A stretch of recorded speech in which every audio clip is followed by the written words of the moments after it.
There are also those who've criticized our decision to end parts of Constellation as one that will hinder space exploration below low Earth orbit.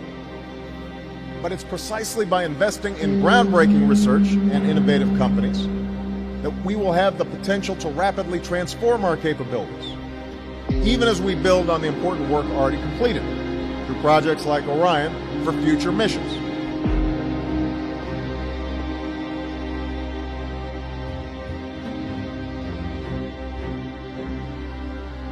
And unlike the previous program, we are setting a course with specific and achievable milestones.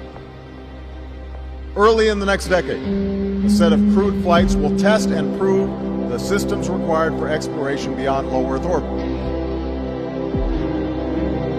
The systems required for exploration beyond low Earth orbit. Water, how do you recycle the oxygen? It's the main crucible test bed where we've been trying to grind out all the lessons that will eventually let us go to the moon, that will eventually let us go to the moon. Astronauts to the moon.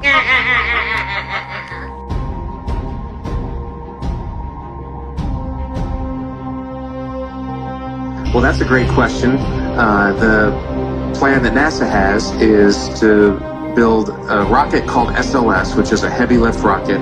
It's something that is much bigger than what we have today, and it will be able to launch the Orion capsule with humans on board, as well as landers or other components to destinations beyond Earth orbit. Right now, we only can fly in Earth orbit. That's the farthest that we can go. And this new system that we're building is going to allow us to go beyond and hopefully take humans into the solar system to explore. So the moon, Mars, asteroids, there's a lot of destinations that we could go to.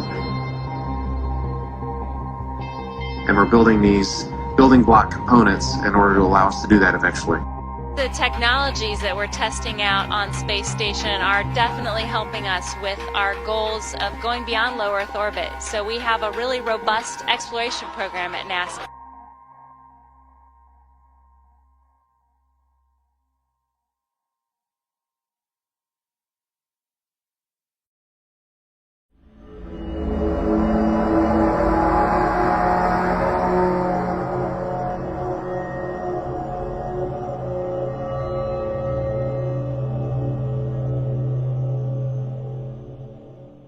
I'm not going to tell you the title of the sermon yet.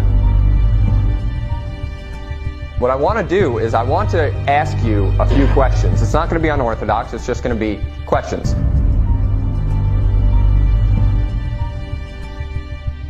Raise your hand if you agree with what I'm about to say. Do you agree that the government or science lied to us about evolution? Raise your hand. Do you believe and agree that the government or science lied to us about the Big Bang?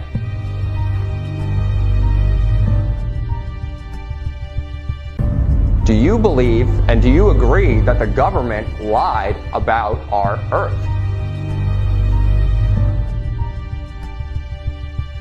What I'm going to preach to you is that the Earth is actually flat and you've been lied to your whole life.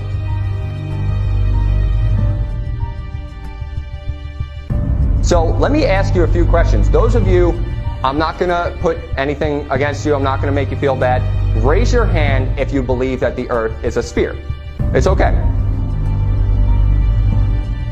Let me ask you something.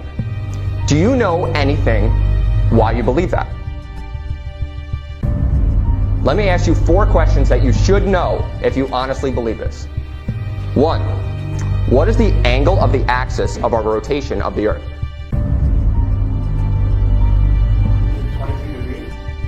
About 23.5, correct. How fast does the Earth spin around the Sun, according to science? Raise your hand if you know the answer.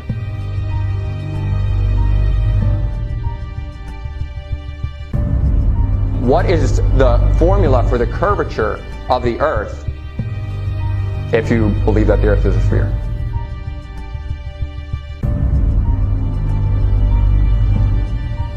Nobody? Okay, so what the formula is it's 8 inches per mile squared. So one person, maybe 2, had the answer to 2 of those questions. But you guys believe in something, right? You guys believe in this thing, right? But do you honestly, from your heart know anything about it? Or do you believe it because you've been taught it since you were a child? In the same way we're taught evolution from childhood, everybody in this room raised their hand. They told me they do not believe in the Big Bang. You know you have to believe in the Big Bang to believe that the Earth is a sphere? You don't get to pick. The reason I say that is because the Earth is spinning around the sun, according to the science, because of the sun's gravity. The sun is traveling through our galaxy at 515,000 miles per hour. Why is it doing that? Because of the Big Bang. And our galaxy is continuing to travel even faster than that into nothing. Obviously, the galaxy is traveling through the universe, but the universe is expanding into nothing. That's what science tells you. So you have to believe in the Big Bang to believe that the Earth is a sphere. You don't get to pick.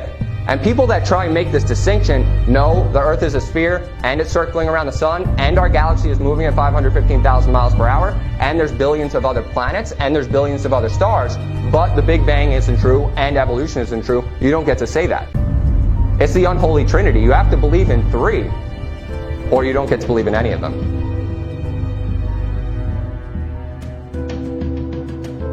In Proverbs 18 and verse 13, it says, "He that answereth a matter before he heareth it, it is folly and shame unto him." So if you already made up your mind about what I just told you before I told you any scripture, that's a shameful thing to do.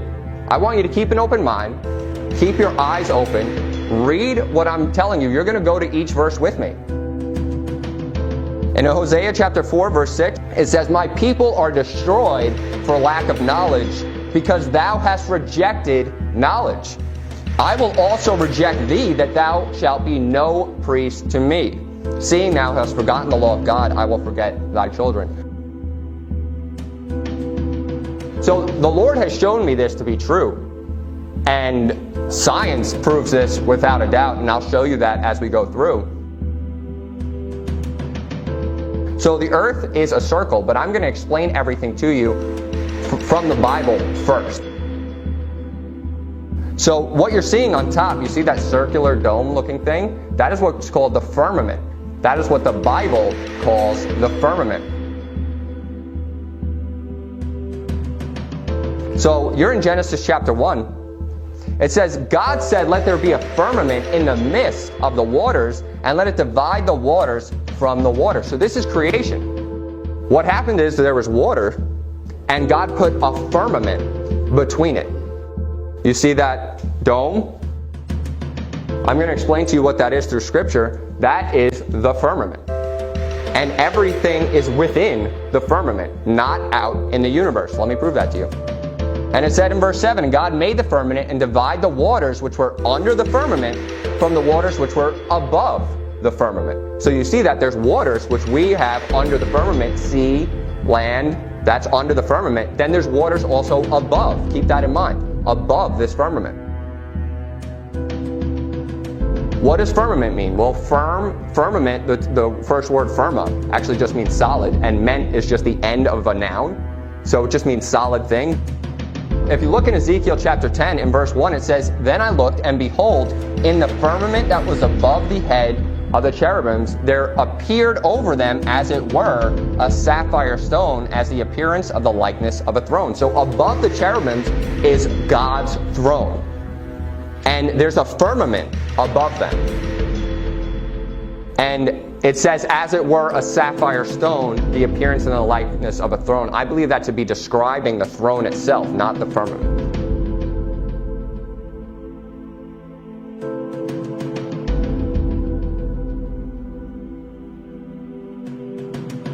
There's a firmament above the head of the cherubims where God's throne is. Where God's throne is, it's describing a firmament under him. You see that? The firmament is under it. So I'm going to show you what a firmament actually is. Revelation chapter 4, look in verse 6. "And before the throne there was a sea of glass, like unto crystal. And in the midst of the throne, round about the throne, were 4 beasts full of eyes before and behind." So what is the firmament? It's a sea of glass. It is described by the Bible. The word itself actually does mean solid thing, But according to God's word, it's a sea of glass. And that actually makes sense when you look at Genesis chapter 1. You need something that is hard to divide water from water. So I'm telling you that the firmament is what divides the waters from the waters, and it is essentially like a circular disc, is what the earth is, with a dome on top of it. And this dome is glass. Maybe not what we think of as glass, but God created a solid thing. Job 37, verse 18. It says, "Hast thou with him spread out the sky, which is strong and as molten looking glass." So the firmament is glass. It's as molten looking glass. The firmament was under the throne, that sea of glass, and it is also what divides the waters from the waters.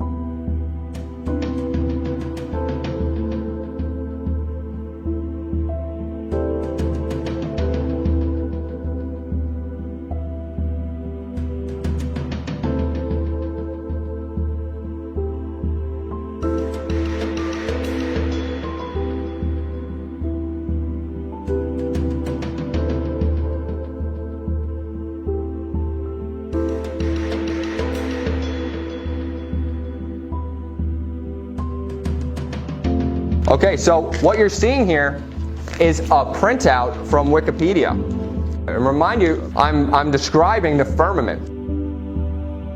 There's something called Operation Dominic, and if you look at the right, you see that explosion at the right there? That explosion on the right, it says Dominic Chama. I want you to keep an eye on that. You see that?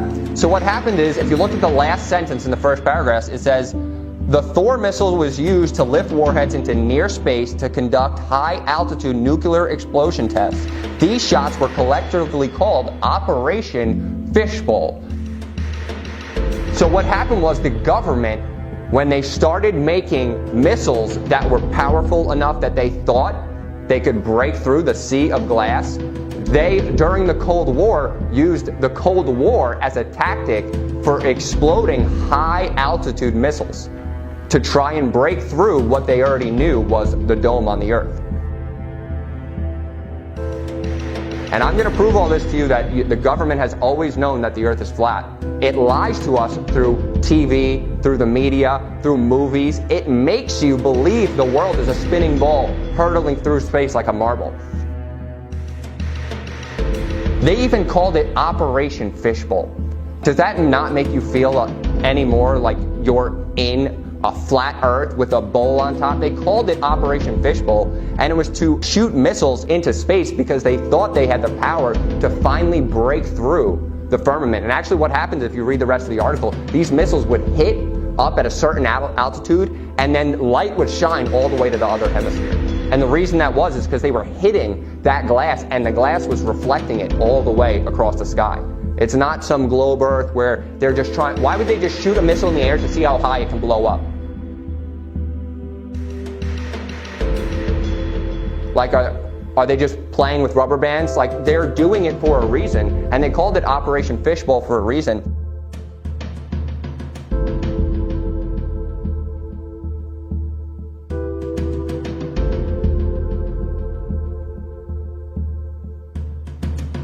And also their original name was Dominic Charma, and if you see on your packet, I describe what Dominic Charma actually means. Dominic is from the late Roman Italic name Dominicus, and it means belonging to God, and then that word Chama is a fixed, massive, irregular, inequivalent shell.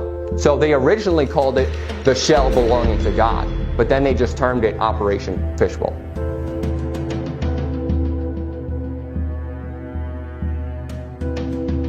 Genesis 7, look in verse 11. It says, "In the 600th year of Noah's life, in the 2nd month, the 17th day of the month, the same day were all the fountains of the great deep broken up, and the windows of heaven were opened." So, some people will just look at this figuratively. But when you realize that the earth is flat, you start to see the Bible a lot more literally.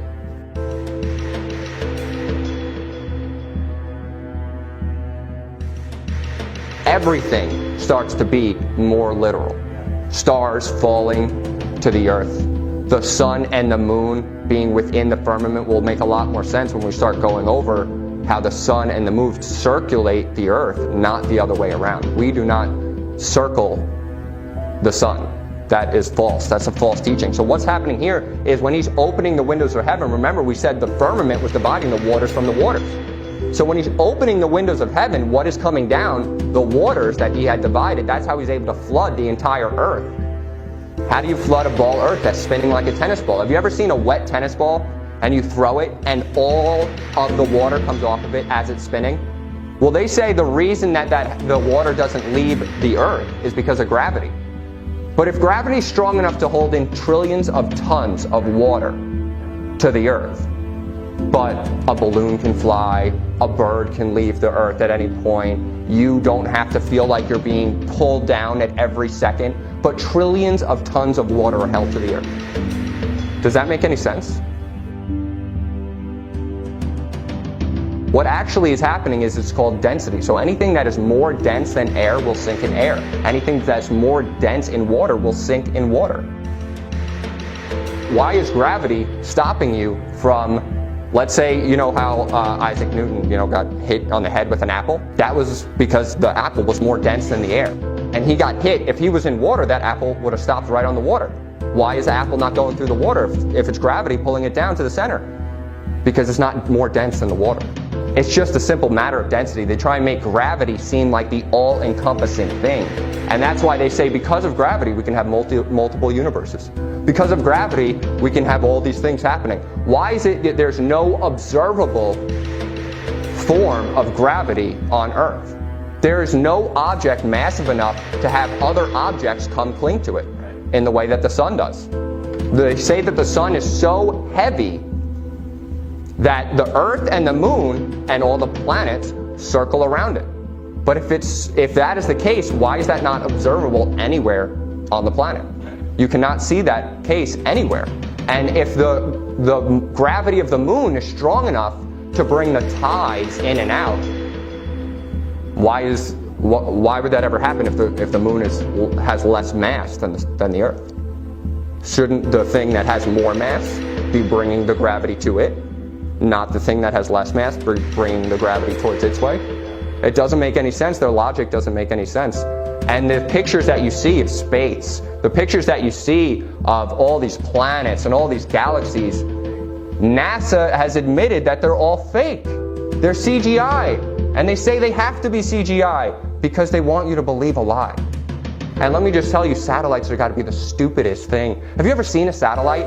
Doesn't it just look like R2-D2? Like they're messing with you. They're messing with you. They say the satellites spin around the Earth in the thermosphere. The thermosphere is 2,500 degrees Celsius according to their science. And the satellites are made of titanium. It burns at 1,600 degrees. It melts. They lie to you. They just mess with your mind. They say it's made of gold. Gold has an even lower melting point, 1,200 degrees. It's like embarrassing, some of the things that they're willing to do. And I'm going to show you some pictures from NASA of how they just completely and blatantly lie to our face. But they make you to believe that anybody that tells you differently is a crazy person.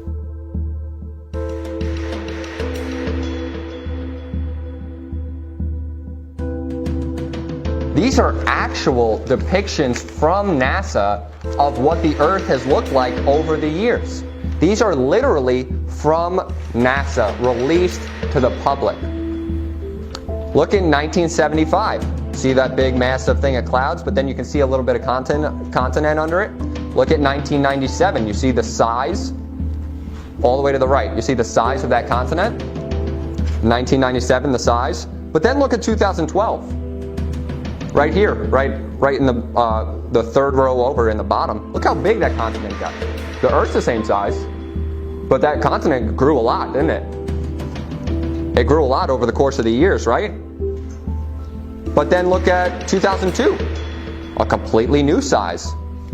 You have the right here. This is where the United States would be. And then 2015, you can't even really see a continent. And then 2007, you're almost able to see every continent in the one picture.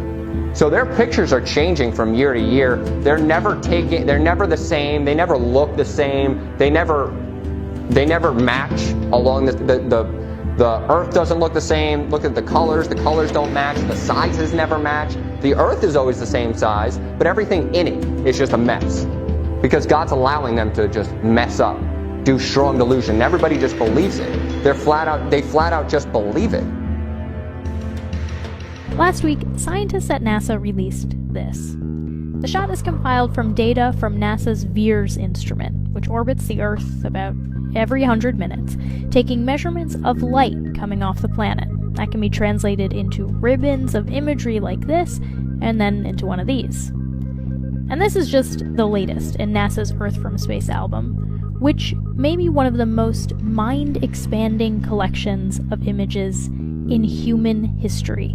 Then in 2002, Blue Marble 2.0, NASA's Rob Simon made this. Simon's job is... It's primarily taking data and making pictures out of it. That's what this is, a composite of data sets from several different instruments translated into a picture.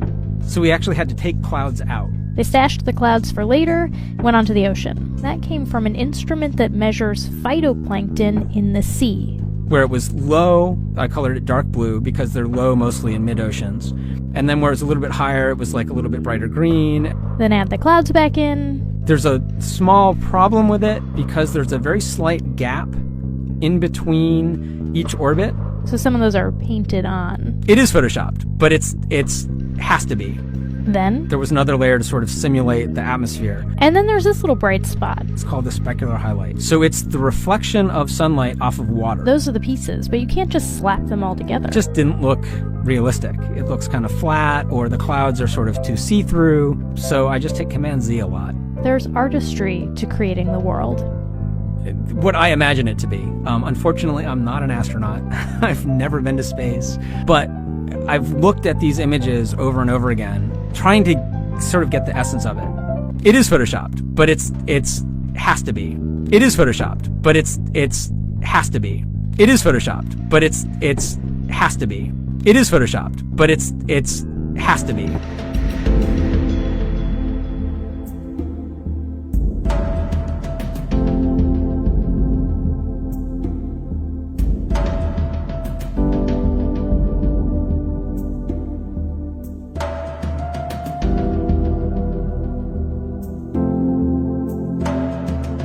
Many lines of evidence to show that Earth is round, including Apollo photos of the round Earth. And of course, we've taken all these amazing pictures from space. They're so beautiful, all those pictures of the Earth.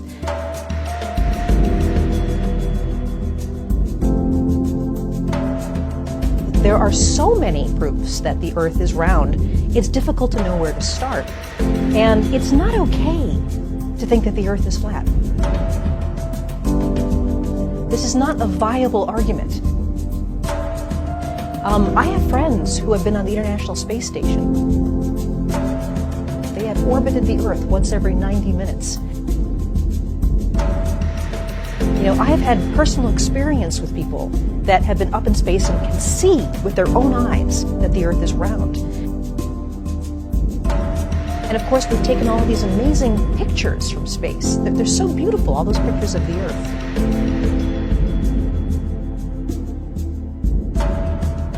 It is photoshopped, but it has to be. It is photoshopped, but it has to be. It is photoshopped, but it has to be. It is photoshopped, but it has to be. Remember, we're talking about the earth and the water and how the firmament is dividing the water from the water. Look in 2 Peter chapter 3, verse 5. For this they willingly are ignorant of, that by the word of God the heavens were of old, and the earth standing out of the water and in the water.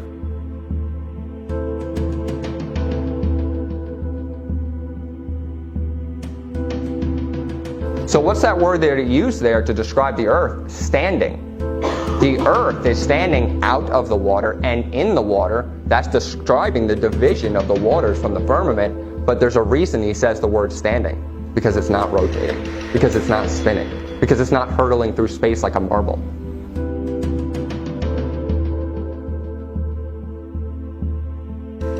In Genesis chapter 1, verse 8, it says, God called the firmament heaven, and the evening and the morning were the second day. So God is calling the firmament heaven. So that means the things below the firmament, he'll also term heaven, and the things above the firmament, he'll term heaven.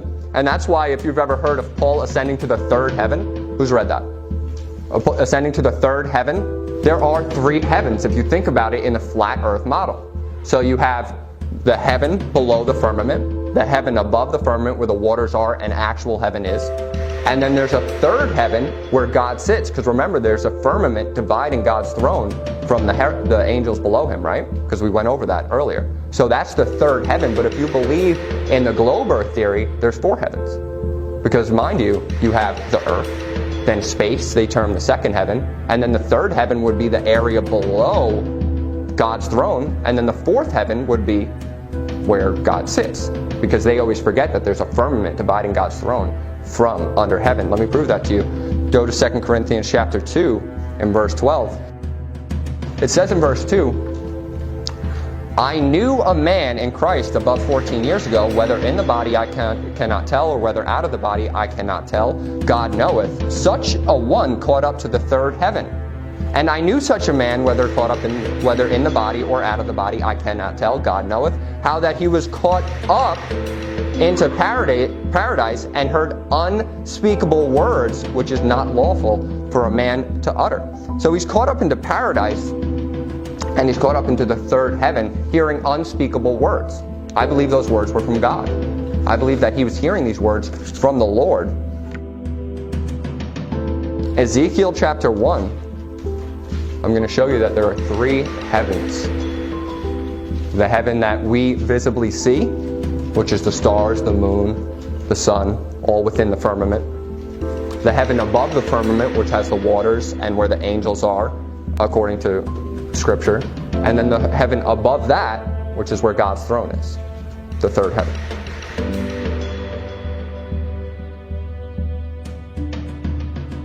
So in Ezekiel chapter 1 and verse 22, it says, the likeness of the firmament upon the heads of the living creature was the color of the terrible crystal.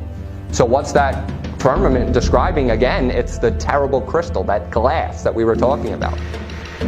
Stretched over their heads above, and above the firmament that was over their heads was the likeness of a throne, as the appearance of a sapphire stone. So that, remember, we were talking about the throne being a sapphire stone and the firmament below it being that glass.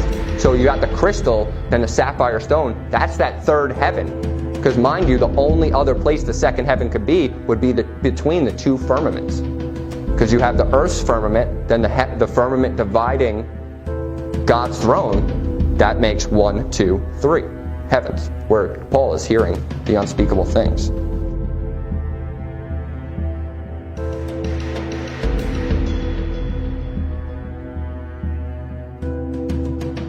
In Psalm chapter 19, in verse 1, it says, the heavens declare the glory of God, and the firmament showeth his handiwork.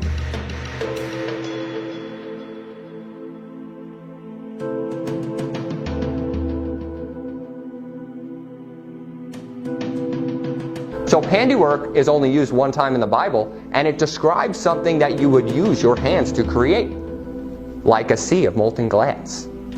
If the heavens are declaring the glory of God because the sun and the moon and the stars have their own glory, the light, but the firmament is showing his handiwork, that's him creating something over the heavens, the firmament. That's what that is. Turn to Revelation chapter 6.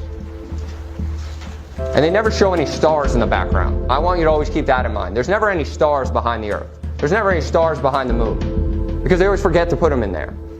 But they say there's infinite amount of stars in the universe. And if there was an infinite amount of stars in the universe, you would only see light when you looked up. You would only see light when you looked up.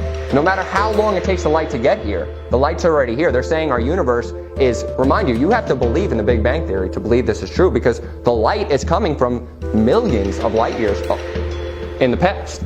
So when you're seeing this light, according to them, it was millions of years ago that you saw that. Well, that is coming now. That sun could be exploded by now. That sun could be gone. But you're seeing the light coming from it. And they say there's an infinite, I'll go over the exact numbers, but they say there's almost an infinite amount of stars in the universe. And if that was true, you would see nothing but light everywhere. There would be no spot, there would be no light. But there's only, and when you look, it's funny, if you do like a time lapse of the stars, you always see the same exact stars. But if you're traveling through space at 515,000 miles an hour, around the sun at 1,000 miles an hour, why are you seeing the same stars every single year at the same exact time? It doesn't make any sense. It's foolish.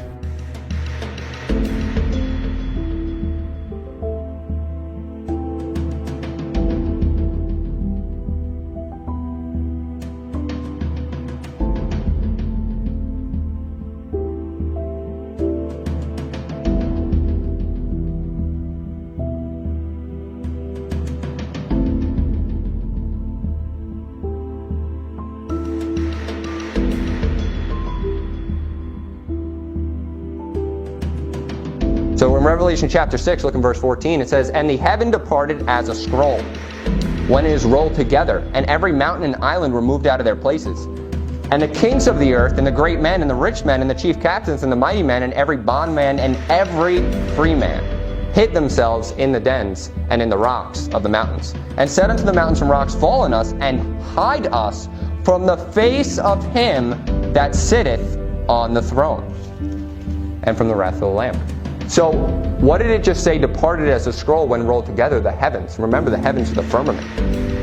So once the firmament is departed as a scroll, rolled together, not, the spinning ball earth, where it doesn't matter where it departs, only half the earth is going to see him. But when those heavens depart as a scroll, every eye sees him. Every bondman, every free man sees him, and they see his throne. So that means both firmaments were rolled apart. Because remember, there's still a firmament under his throne. So the heavens departed as a scroll as it is rolled together. The firmament opens. And obviously when the firmament opens and the other firmament opens, you can see God because he's right above you. He's not like some weird generation away. He's not in some multi-universe. Why would God create a tiny little earth and make you one of a billion? Everything he does has purpose. The sun has a purpose. The moon has a purpose. Stars have purposes. Why would he make millions of galaxies and make you nothing? The earth is the smallest. It doesn't make any sense. It's stupid. They want you to believe a lie so that you don't believe in God. Do you know how many more people will believe in God if you knew you lived on a flat earth and that you knew God was right above you? Literally right above you. There's a firmament on top of the earth. Above that are the waters that divided. And then above that is God's throne. God's right there. That's why when we get to the circle of the earth and he's looking down upon us like grasshoppers, is because he literally is. And he's right there. And he can take a lot more account of us if he's right above us.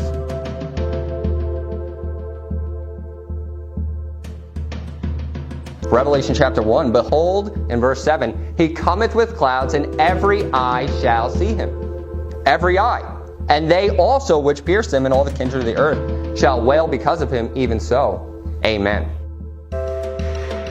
Some people will say, oh, every eye's going to see him because we all have TV. No, there's plenty of hoarders out in nowhere's land that have no TV, no anything. Every eye will see him. On a ball earth, if he's coming with the clouds, he better time that correctly, because that earth is spinning real quick. And only a quarter of the earth is really going to see him. Honestly, if it's a ball earth and you're spinning, not every eye is going to see him. But every eye will see him when the heavens depart, and he comes straight down.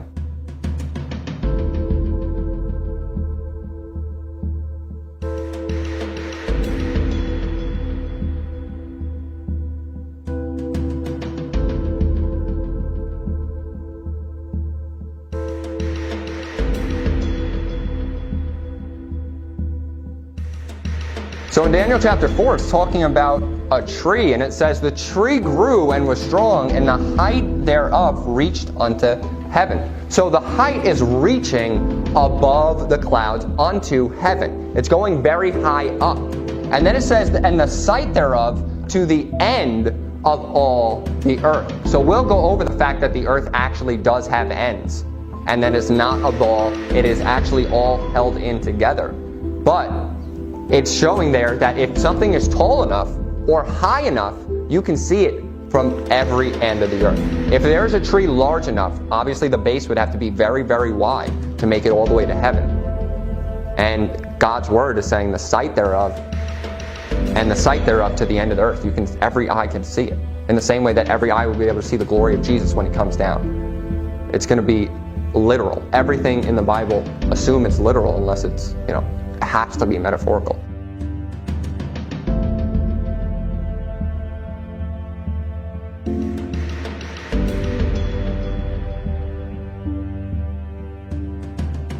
And it says in Matthew 4, verse 8, again the devil taketh them up to an exceeding high mountain, and showeth him all the kingdoms of the world and the glory of them. So some people say, well, obviously it's a miracle because, you can't see all the kingdoms of the earth. But why would it say an exceeding high mountain?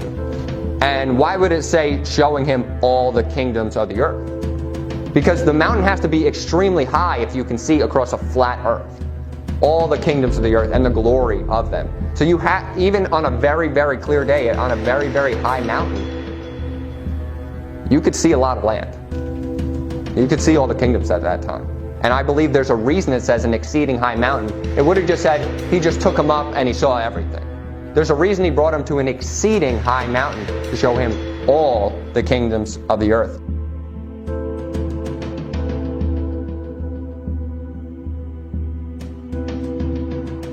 So you're in Genesis chapter 11, look in verse 1. And the whole earth was of one language and of one speech. And it came to pass, as they journeyed from the east, that they found a plain in the land of Shinar, and they dwelt there. And they said one to another, go to, let us make brick and burn them thoroughly. And they had brick for stone, and slime they had for mortar. And they said, go to, let us build us a city, and a tower whose top may reach unto heaven. And let us make a name, lest we be scattered abroad upon the face of the whole earth. We'll get into the face of the earth, and how that actually means a literal face of the earth, and how God only uses the word face describing flat surfaces. But face of the earth, and it says in verse 6, the Lord came down to see the city and the tower which the children of men builded. And the Lord said, behold, the people are one, and they have all of one language, and this they begin to do, and now nothing will be restrained from them, which they have imagined to do. So if this was a foolish task, if this was something stupid, and if this was unaccomplishable on a spinning ball earth, then God wouldn't have came down. God wouldn't have made it a problem. And some people will say, people in the Old Testament always believed that the earth was a sphere. They say that to make their theory seem more clear. But if they think the earth is a sphere, why would they try and build a tower unto heaven? Where are they trying to go? What are they trying to do? They want to go unto heaven, and they said that whose top may reach unto heaven, and let us make us a name, lest we be scattered. So they knew that they could build up. They knew that something was above them. And they knew, because pretty much everybody knew until the 1600s, until the last 500 years or so, that the earth was flat. It's just more recently where they could easily plague us from the newspapers, from movies and TVs, that everybody just believes a lie from birth. What's the first thing you've seen when you walk into any school, anything, anywhere, even churches today? A big globe.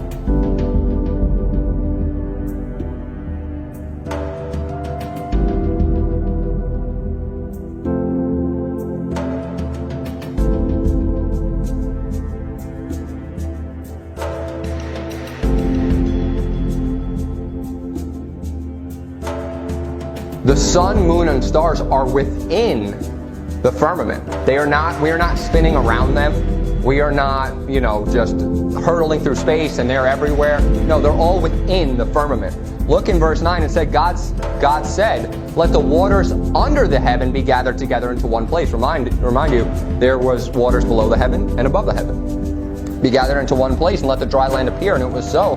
And God called the dry land earth. And then the gathering together of the waters called he seas, and God saw that it was good.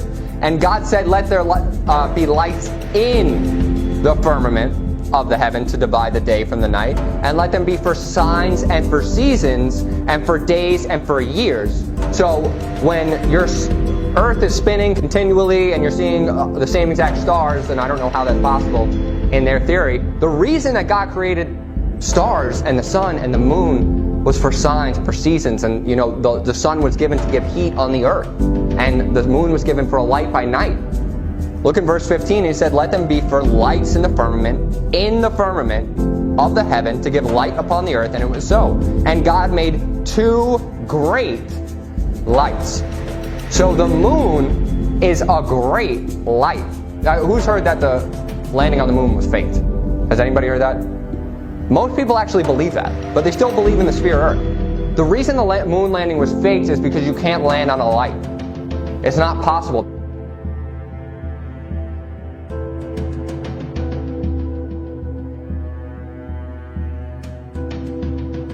See the blue sky, and then you see the moon?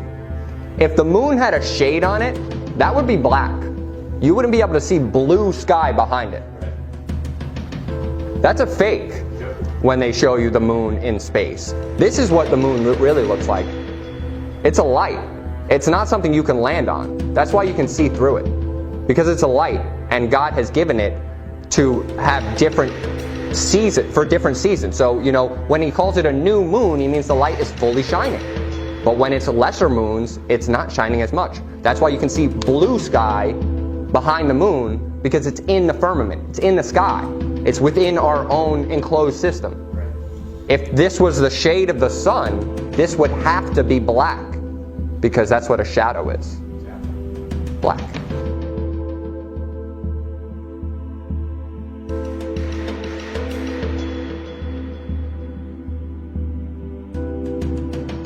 So you're in Genesis chapter 1, it says he created 2 great lights.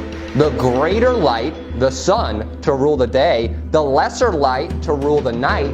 He made the stars also. And God set them in the firmament. I don't know how many times he can say it, but he said it at least 3 times so far. In the firmament of the heaven to give light upon the earth. So reasons for the sun and the moon to give light upon the earth. And in verse 18 it says, to rule over the day and over the night, and to divide the light from the darkness. And God saw that it was good. Turn to Mark chapter 13. I'm going to prove to you without a shadow of a doubt that the moon is a light and not a terrestrial plane that you can land on. Because mind you, when it was land, God called it earth. He would have said a light and an earth. Because when it was land, he called it earth. But he's calling it a light. Look in Mark chapter 13 and verse 24. And it says, in those days, after the tribulation, the sun shall be darkened, and the moon shall not give her light. The moon's own light. If the moon was giving the light from the sun, it would be the sun's light. It's her own light.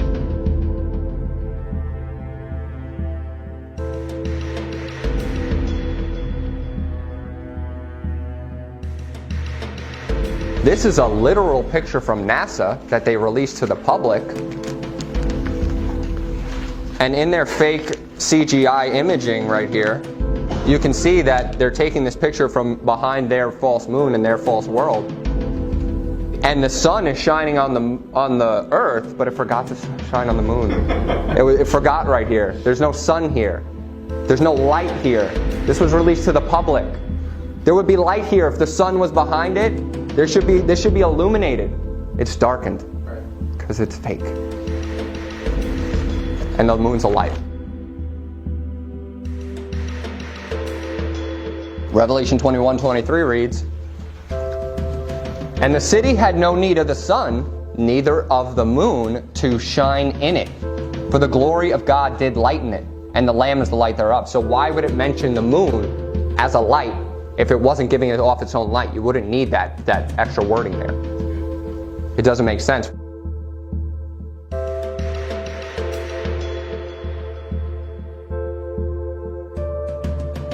First Corinthians 15 verse 41, it says, there is one glory of the sun. It's talking about the light shining from it. It's talking about the light given off of it. And that's why it describes the glory of God. It's talking about light. There's one glory of the sun and another glory of the moon. Moon, own light. own light, another glory. Not the same glory. And then it says also, and another glory of the stars. So the stars also have their own light. For one star different from another star in glory. So different brightnesses, different lights.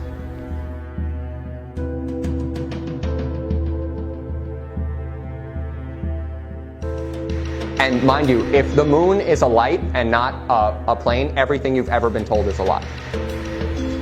Everything you've ever been told is a lie, because the moon can't have gravity if it's a lesser light. And actually the moon and the sun are the same size.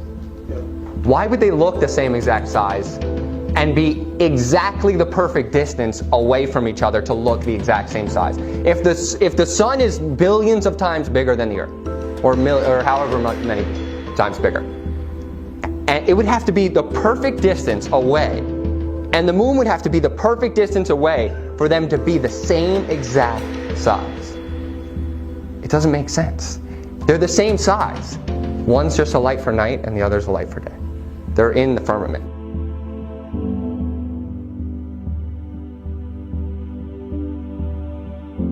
Turn to Ezekiel chapter 32, verse 7. Verse 7 says, "When I shall put thee out, I will cover the heaven and make the stars thereof dark, and I will cover the sun with a cloud, and the moon shall not give her light. All the bright lights of heaven will I make dark over thee, and I shall set darkness upon the land." So the reason he says it will be dark is because the moon will not give her light. The moon is a light. I'm just going to beat this right into the ground. Jeremiah 31, verse 35. I actually had to cut out about 40 more verses of this just because it was too repetitive, but I really need to show you this. Jeremiah 31, verse 35 reads, "Thus saith the Lord, which giveth the sun for a light by day, and the ordinances," keep in mind, ordinances is like a setting of something, you set ordinances. So the ordinance of the sun and the moon would be the rotation thereof. And it says the ordinances of the moon and of the stars for a light by night. So the moon is a light, and the stars are a light for night, which divideth the sea when the waves thereof roar. The Lord of hosts is his name.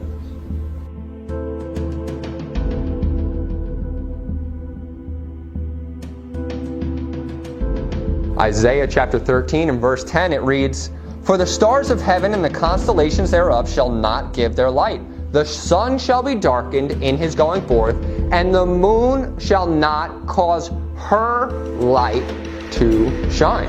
The moon's light, her light. The moon gives off its own light, and it is not a plane you can land on. That's why the moon landing was a fake. And that's why the guy looked like a nut job when he was trying to explain how he landed on the moon, because you can't land on a light. It's just not possible. It doesn't make sense. We were never able to see stars from the lunar surface or on the daylight side of the moon by eye without looking through the optics. I don't recall during the period of time that we were photographing the solar corona what stars we could see. I don't remember seeing any. I don't remember seeing any. I don't remember seeing any.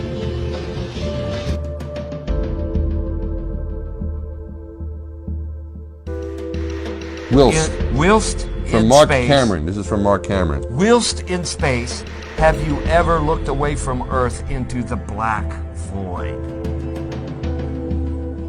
Yeah. So all because the you can time. see, because you can see the stars. Oh yeah. And pretty much all the time you can see the stars. Yeah.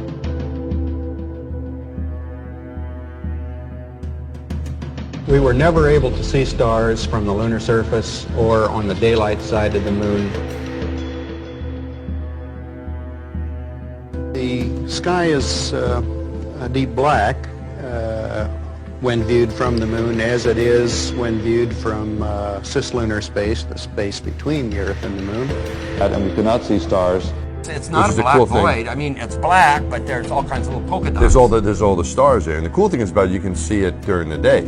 And when you're in space and you're looking into deep space and you're on the sun side of the orbit, the sunlight washes out all the starlight, so you can't see any stars, just like here on Earth. There's all the stars there, and the cool thing is about it, you can see it during the day. Yeah, you can, and there's more than stars. You can see planets.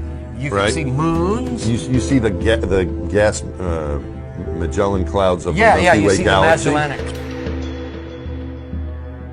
The sunlight washes out all the starlight, so you can't see any stars, just like here on Earth. Pretty much all the time you can see the stars. Then when you look out into deep space away from the sun, it's the darkest black you can imagine. Just the inherent beauty of it, the velvet, bottomless bucket of the universe. In like just hanging there in a vast sea of darkness, and the most frightening darkness that you could ever imagine. Pretty much all the time you can see the stars. From Mark Cameron. This is from Mark Cameron. Whilst in space, have you ever looked away from Earth into the black void? And the most frightening darkness that you could ever imagine. Pretty much all the time you can see the stars. Sky, of course, was black, but it had sort of a velvet sheen to it. The biggest visual surprise was just how black the sky was. You have a brilliant sun, brighter than any sun you normally would see even here in New Mexico. You have these extraordinarily high mountains. We were in a valley deeper than the Grand Canyon. But then you have this black sky, a sky blacker than black, as the old Vidicon expression used to be. There's all the stars there. And the cool thing is about it, you can see it during the day. I've often tried to explain the difference between darkness, when you turn out the lights and it's dark in here, or blackness.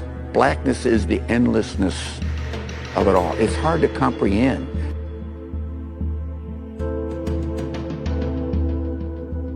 Pretty much all the time you can see the stars. I'd go to the moon in a nanosecond. The problem is we don't have the technology to do that anymore. We used to, but we destroyed that technology, and it's a painful process to build it back again. But going to Mars should be one of the next series of steps that humans do. The first step should be going back to the moon for a number of technical reasons and exploration reasons, and then after that Mars, maybe high orbit in Venus atmosphere, maybe going to Europa. There's all kinds of targets to go to, places of interest in our solar system. The only limit to human future is in our own imaginations. The only limit to human future is in our own imagination.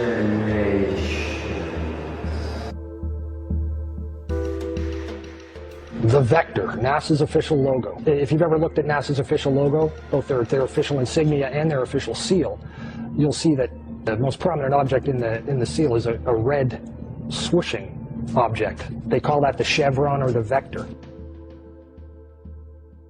If you ask NASA's Public Affairs Office, this symbology is featured so heavily in their insignia and seal, they'll give you what really amounts to the standard facile cover story for the unilluminated. They'll tell you that that is a representation of a hypersonic wing design from the 1950s, which was the time the logo was created.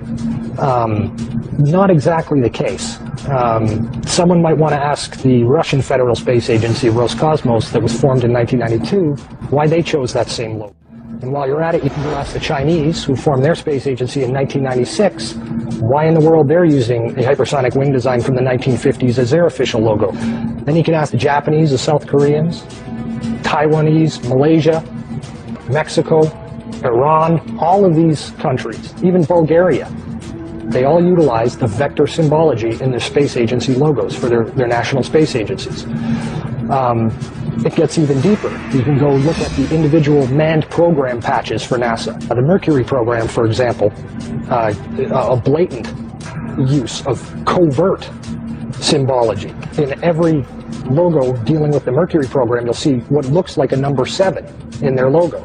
And again, NASA's official story is that they put this number 7 there so that they could pay homage to the original 7 Mercury astronauts. Kind of forgetting the fact that only 6 Mercury astronauts actually flew into space, because number 7 never did. Deke Slayton had a heart problem, so he didn't get to go up. So there were only 6 Mercury astronauts. Yet there's a 7 in every single logo. That's in the official mission or official program insignia for Mercury, as well as the 6 individual mission patches carry this logo. And it carries on to the space shuttle program. If you look at the Apollo logo has a big letter A in it. At least that's what they want you to believe, but it's not. Again, that's just a simple way of explaining away the inclusion of this vector symbology in the logo.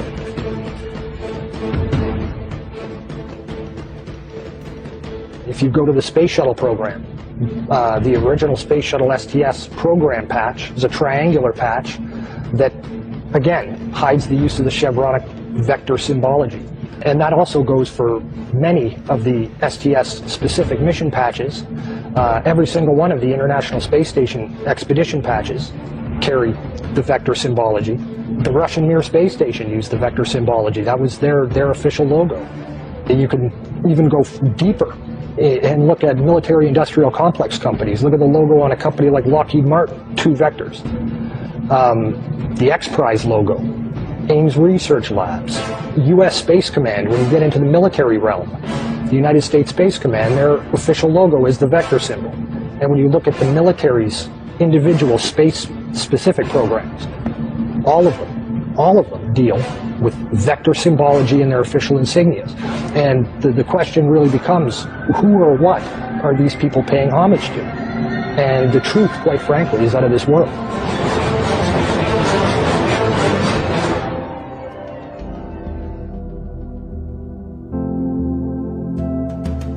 Genesis chapter 2 verse 1 reads, "Thus the heavens and the earth were finished, and all the host of them."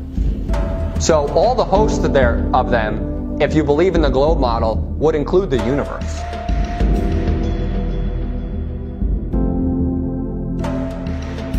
So it's done, right? But if you believe the earth is a globe spinning through space, it's not done. You have to believe that the universe is ever expanding. That's why it's spinning through space. That's why our galaxy is constantly, according to science, traveling through space, because it's expanding into nothing. But God says we're finished. Everything's finished. Everything's done. There's no more creating happening. There's no more expanse happening. It's done. The heavens and the earth are finished, and it's an enclosed system. And it's all right here.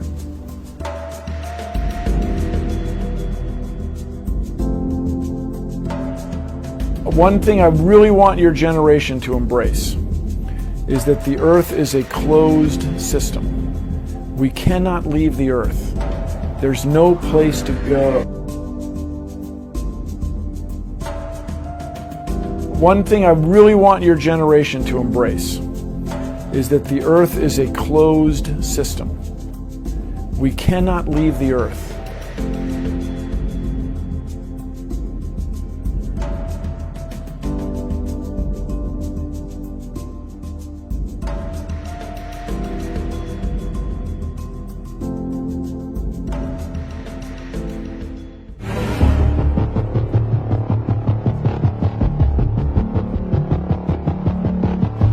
Orion is getting ready to launch.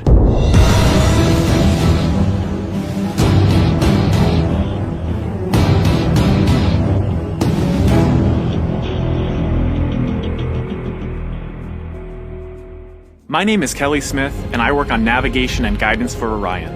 Orion is NASA's next-generation spacecraft. Built with versatility in mind, it can take astronauts deeper into space than we've ever gone before. It can take astronauts deeper into space than we've ever gone before. It can take astronauts deeper into space than we've ever gone before. For these missions, Orion has to be one tough spacecraft, withstanding high speeds, searing temperatures, and extreme radiation. Extreme radiation. We are headed 3,600 miles above Earth. 15 times higher from the planet than the International Space Station. As we get further away from Earth, we'll pass through the Van Allen belts, an area of dangerous radiation. Naturally, we have to pass through this danger zone twice, once up and once back. But Orion has protection. Shielding will be put to the test as the vehicle cuts through the waves of radiation. Sensors aboard will record radiation levels for scientists to study. We must solve these challenges before we send people through this region of space. We must solve these challenges before we send people through this region of space. We must solve these challenges before we send people through this region of space. Any ill effects from the Van Allen radiation belts? No, now I'm not sure we went far enough out to encounter the Van Allen radiation belt. Maybe we did. I don't know the distance to the Van Allen radiation belt. We are headed 3,600 miles above Earth, 15 times higher from the planet than the International Space Station.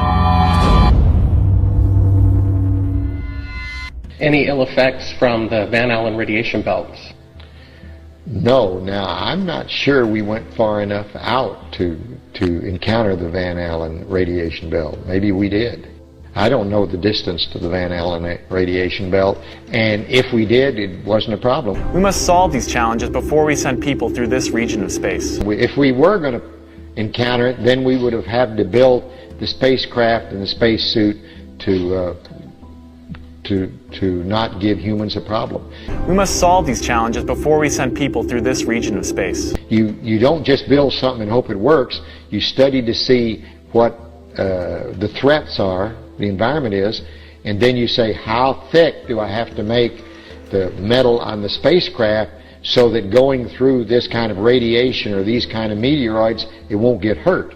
And so then we build it that way. The belts are 1,000 miles to 25,000 miles above the Earth. Then we went right out through them. No effects on your cells? We didn't even know it. I don't think anybody, well, maybe somebody said you went through the radiation belt, but we didn't feel it inside. As we get further away from Earth, we'll pass through the Van Allen belts, an area of dangerous radiation. And we didn't get any, added radiation. The belts are 1,000 miles to 25,000 miles above the Earth. Then we went right out through them. We must solve these challenges before we send people through this region of space. Then we went right out through them. No effects on your cells? We didn't even know it. An area of dangerous radiation. But I don't think anybody, well, maybe somebody said you went through the radiation belt, but we didn't feel it inside. Shielding will be put to the test as the vehicle cuts through the waves of radiation. Well, maybe somebody said you went through the radiation belt, but we didn't feel it inside. Shielding will be put to the test as the vehicle cuts through the waves of radiation. And we didn't get any, added radiation. No effects on your cells? We didn't even know it. I don't think anybody, well, maybe somebody said you went through the radiation belt, but we didn't feel it inside. An area of dangerous radiation. And we didn't get any, added radiation.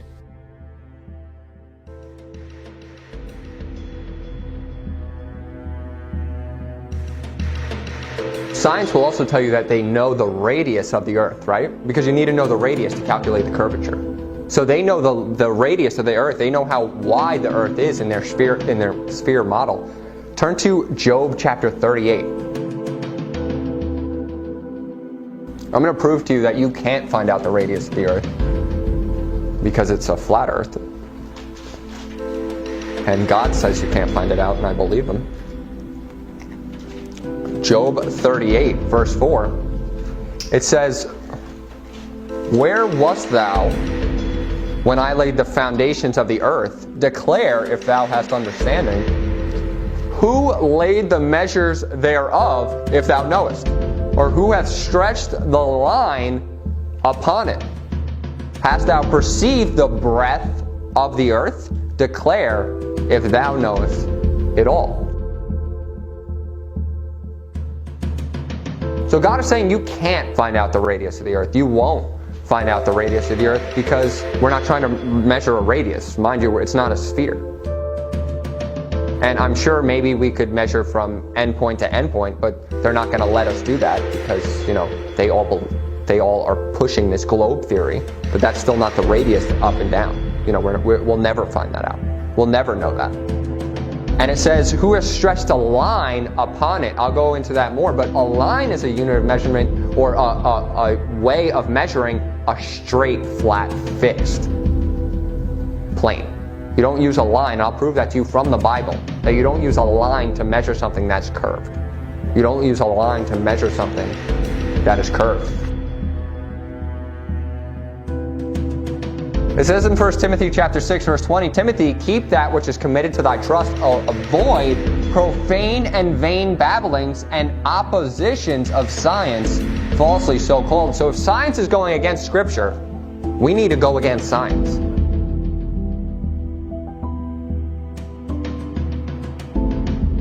But actually the real science proves the earth is flat. Real science proves that the earth is flat. And I mean, I know for sure, I started realizing this when I used to live at home in Mattatuck. So I used to live in a place called Mattatuck, which is at the tip of Long Island. And if you looked across on a clear day, I could see the shore of Connecticut. And the shore of Connecticut is about 17 miles away. And I started to question, you know, because I was a physics major when I went to college for my first year. And I started to question the curvature. And I know I heard, you know, oh, from the media, it's just a mirage. The too bad mirages are upside down. And they're supposed to be inverted. So you can't say that something's a mirage from the curvature. Found this photo, Randmere State Park. This is from Joshua Nowicki. And what you're seeing here is a mirage. We typically would not be able to see this from the Lake Michigan shore. We talked about this last night. Conditions are right on the lake that we're actually seeing a mirage of the Chicago skyline. The too bad mirages are upside down, and they're supposed to be inverted.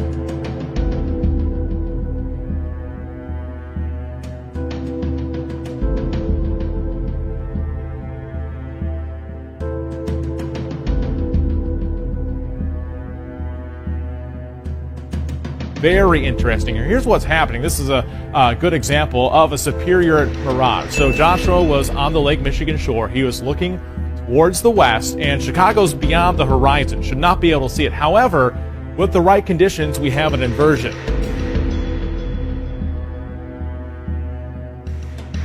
Chicago's beyond the horizon. Should not be able to see it. With the right conditions, we have an inversion. We typically would not be able to see this from the Lake Michigan shore.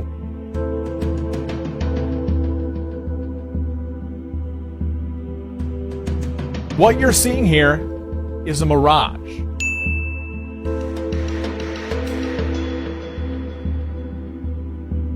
We typically would not be able to see this from the Lake Michigan shore.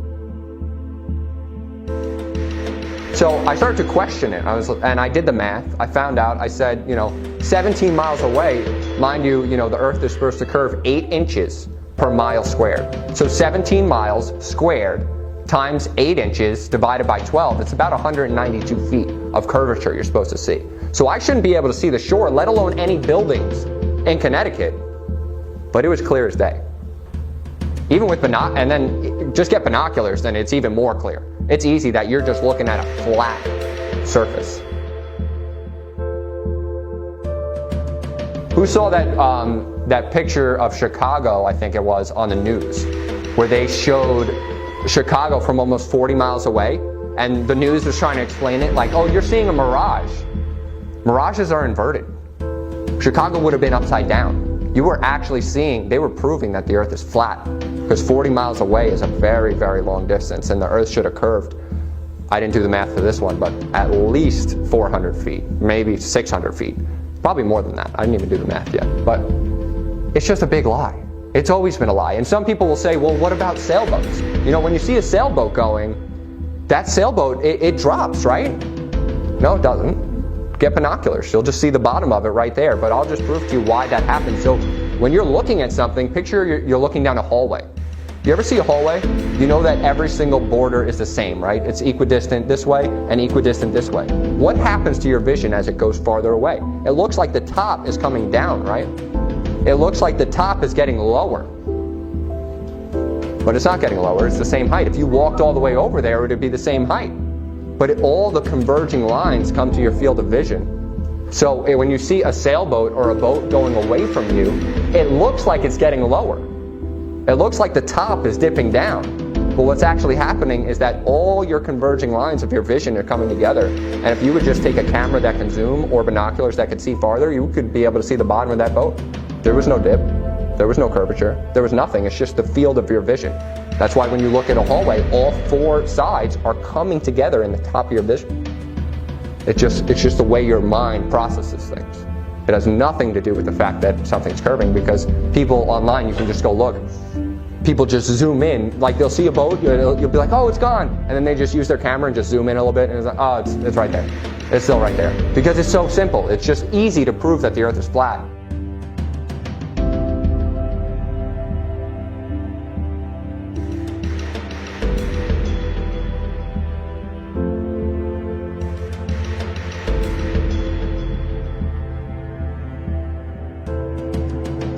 You're in Isaiah chapter 44, look in verse 13. It says, the carpenter stretcheth out his rule, he marketh it out with a line, he fitteth it with planes. So remember we were talking about a line, how to measure with a line? Well, when you're stretching out your rule and you're fitting it with a plane is a flat surface. So when God was talking about measuring the earth with a line, he was measuring a flat surface. And what does he use to measure a curved surface? What would God call that? And it says, and he marketh it out with a compass, and he marketh out the figure of a man. So to mark with a compass, that's what God would use to measure curvature. But he's just measuring it with a line. That's why we went over that verse before. And in Joshua chapter 6, you don't have to turn there, it says, verse 3, and ye shall compass the city, all ye men of war. So when they were circling the city, he would describe the earth as compassed if it was round. But every time he describes measuring the earth, he describes it by stretching a line upon it, because it's flat.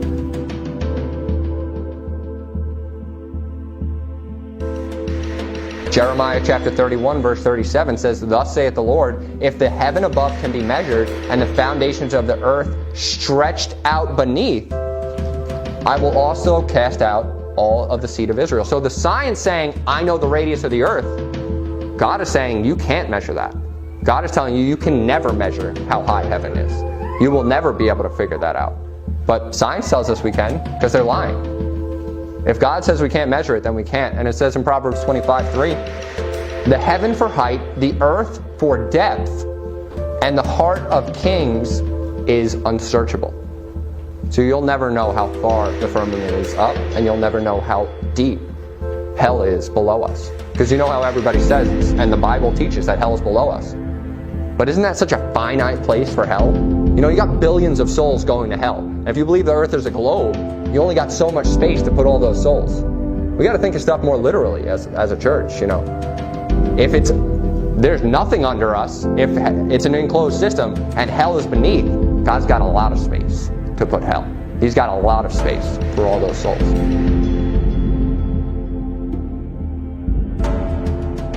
So in Ezekiel chapter 40 and verse 5, it says, and behold, a wall on the outside of the house round about, and in the man's hand a measuring reed of 6 cubits long, 6 cubits long, by the cubit and a handbreadth, so to measure the breadth of the building, 1 reed, and the height thereof. So the measuring reed is 6 cubits long.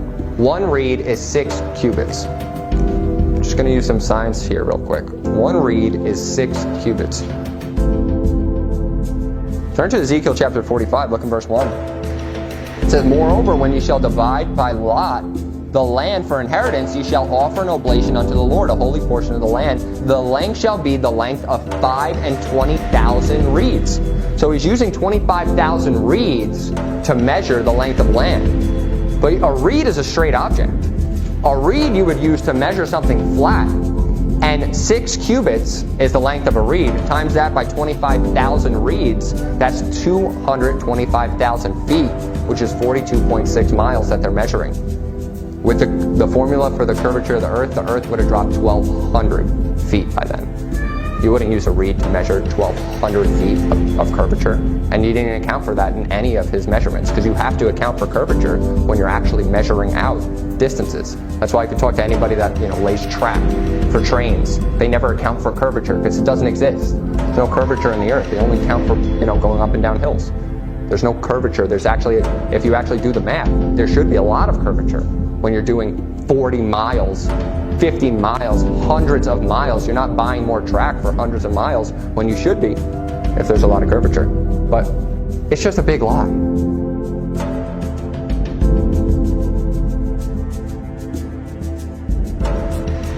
want you to turn to Genesis chapter 1. Look in verse 9. It says, God said, let the waters under the heaven be gathered together unto one place, and let the dry land appear.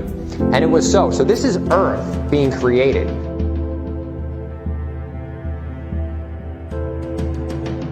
And God called the dry land earth. You see that? It says dry land earth. And the gathering together of the waters called he seas, and God saw that it was good. And God said, let there be lights in the firmament of the heaven to divide the day from the night, and let them be for signs and for seasons. So what was created first? It was the earth. The earth was created first, and then he created the lights, the stars, the sun. And it says, let them be for signs and for seasons and for years, and let them be for lights in the firmament of the heaven to give light upon the earth. And God made two great lights, so he didn't even create the sun and the moon yet. So now he's creating the sun and the moon, the greater light to rule the day, the lesser light to rule the night. And he made the stars also, and God set them in the firmament of the heaven to give light upon the earth and to rule over the day and over the night. And God saw that it was good. So what happened first was on the second day, God created the firmament. And then the third day, God created earth under the firmament, in the firmament. And then the fourth day, God creates the sun and the moon. So what was the earth rotating around before God created it? What was the earth rotating around before God created the sun? It wasn't rotating around anything because he created the earth first. Created the earth, the firmament, and then he put the lights in it. And I just wanted to show you that before we get into the circle of the earth. So you just have a general idea that God created the earth first, and then the sun and the moon. It just wouldn't make sense. Why wouldn't he create the sun first and then the earth and have the earth spin around the sun? It makes more sense that he created the earth first and then the sun spinning around the earth.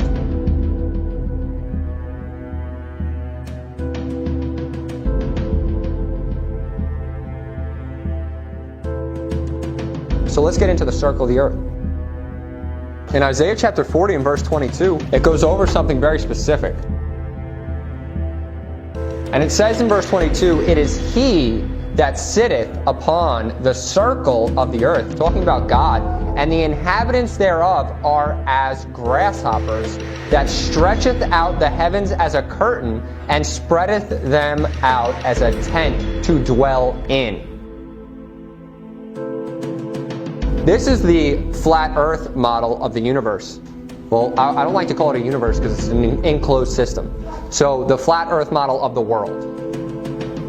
This is the circle. If God is sitting upon the circle of the earth, he's sitting up here. Remember, we talked about God being above the firmament. He's sitting upon the circle of the earth and looking down, and the inhabitants thereof are as grasshoppers, looking down at the circle. Us as grasshoppers. We're as grasshoppers to him. On the spinning ball earth, he's looking down and things are just spinning in front of his face. Things are just going everywhere. And things are more relative and literal in the Bible. He is literally looking down upon us.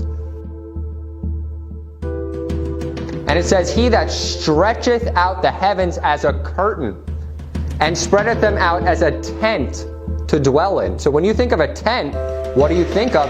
Something that's on a flat surface that is casing over it. It is over the earth. This is a tent. The heavens are as a tent. And it says to dwell in.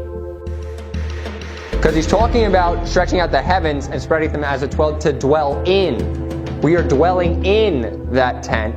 That tent is this firmament, and everything is within this enclosed system. It is all within here, and we are sitting within. And a tent is something you would use on a flat surface. They use that terminology. God uses this terminology for a good reason. You wouldn't put a tent on a ball. You would wrap a blanket around a ball.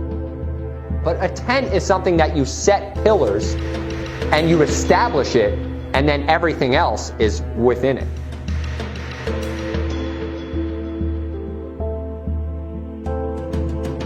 So I just wanted to go over why the earth is a circle, not a sphere, because some people will use that verse, that he sitteth upon the circle of the earth, and they'll say, see, that's the word, that's sphere. That's a sphere. Or in Hebrew, circle means sphere. You know, they just want to go back. They want to go back to the Hebrew and just say, no, it's just a circle, and this is a circle. This is the circle of the earth. It's a flat disc, and he's looking down upon it. But it's not a sphere, it's a circle. And then if you're in Isaiah chapter 13, verse 13, I want to show you that the earth is in a fixed position. It is not rotating around the sun. It is not spinning through the galaxy. It is not being just propelled into nothingness. It's in a fixed position. Look in verse 13 of Isaiah 13. It says, therefore, I will shake the heavens. In order to shake something, it's usually stationary, right? I will shake the heavens, and the earth shall remove out of her place in the wrath of the Lord of hosts and in the day of his fierce anger. So her place is showing that the earth has a place, a position, a space that it is set.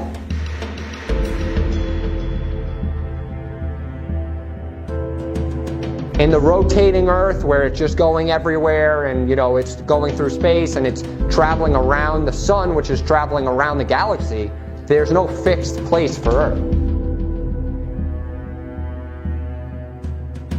I'm just going to go through a bunch of verses that show that the Earth is in a fixed position and it is stationary and not rotating or spinning. 1 Chronicles chapter 16 and verse 30, it says, fear before him all the earth, the world also shall be stable, that it be not moved. So the world is stable, it's established, and it's not going to be moved.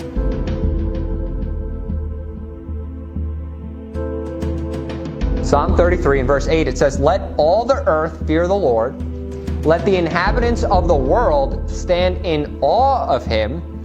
For he spake, and it was done.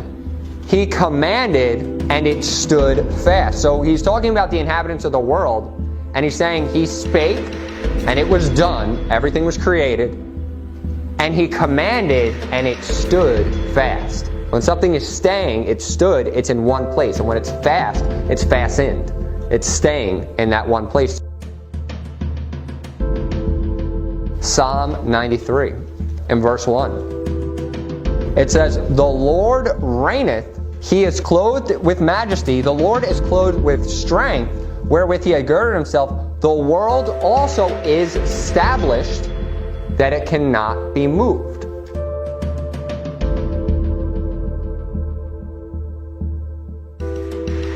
So it's describing the strength of the Lord.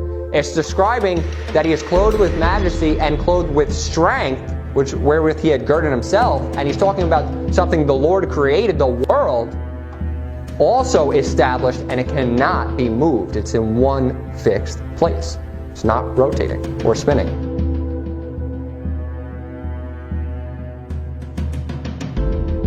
Turn to Psalm 104, verse 5.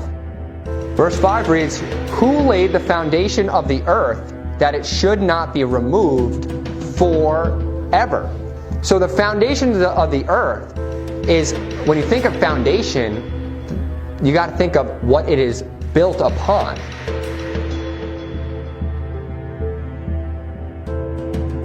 When you're talking about the foundation of the earth, the place and where it is standing, that it should not be removed forever, because it's immovable and it cannot be removed.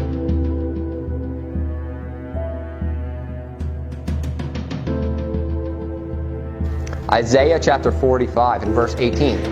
It says, thus saith the Lord that created the heavens, God himself that formed the earth and made it. He hath established it. He created it not in vain, for he formed it to be inhabited. I am the Lord, and there is none else. So in this verse, what does it say? It says that he created the earth not in vain. He formed it to be inhabited. And he's saying he's the Lord. He made it. God himself formed the earth and he made it. He formed it not in vain. So if he formed the earth not in vain and it was made to be inhabited, The earth has a purpose. It was made to be inhabited by us. The sun has a purpose. It is made to give light upon the earth. The moon has a purpose. It is made to give light upon the earth when the sun is not, where it's not with the sun, because mind you, they're spinning in the same direction around the earth.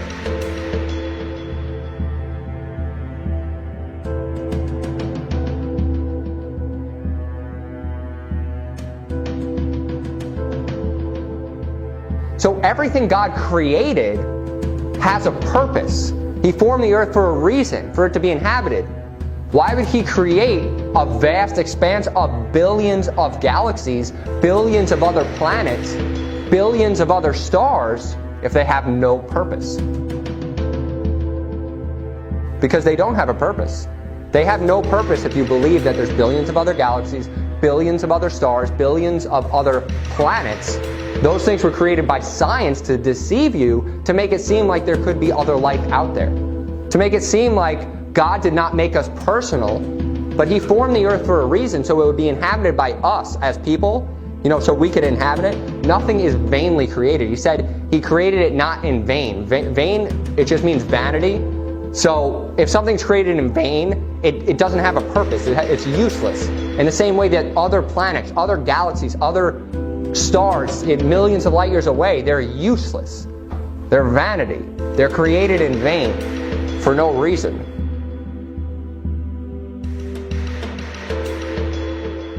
The earth, the flat earth system, everything in our system has a purpose. The sea has purpose, the land has purpose, the firmament itself has purpose, the sun and the moon and the stars within it have purpose. Other galaxies are they would be vanity. They would be created in vain. There's no purpose to them.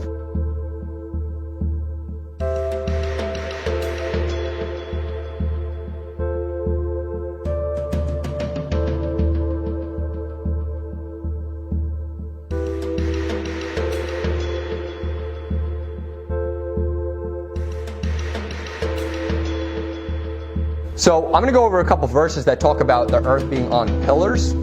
But this is more of, a theory that God puts forth about the earth being on pillars. I don't have science to back this up, just in the same way I don't have science to back up that there's a firmament in heaven. We're trusting the Bible here. So in Job chapter 9 and verse 6, it says, which shaketh the earth out of her place. So it's talking about God shaking the earth out of her place, her stationary place that God has established for it. And the pillars thereof tremble. So the Bible does talk about the earth on pillars.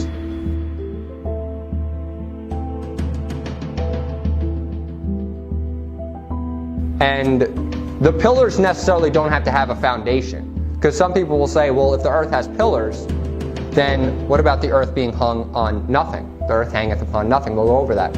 But just because the earth has pillars, or if God describes it, the foundation, doesn't mean those pillars are on anything. So the earth can still be hung upon nothing. And the pillars thereof can be also theoretical in the sense that this is the Lord holding the earth up.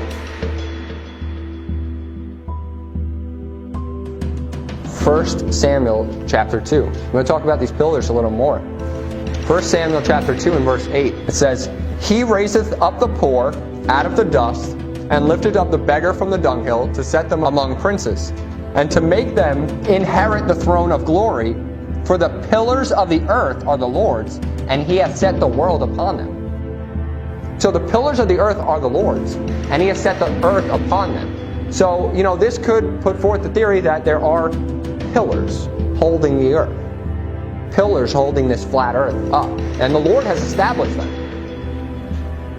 But what are those pillars on? They're on the strength of God. God is holding up everything. God is the one that is holding up the earth. God is the reason that this earth is unmovable and stable. But the Lord is talking about the flat earth being hung upon pillars, which is also not possible on a globe earth, because you're constantly spinning. There's no stationary thing about it, and there would be no pillars.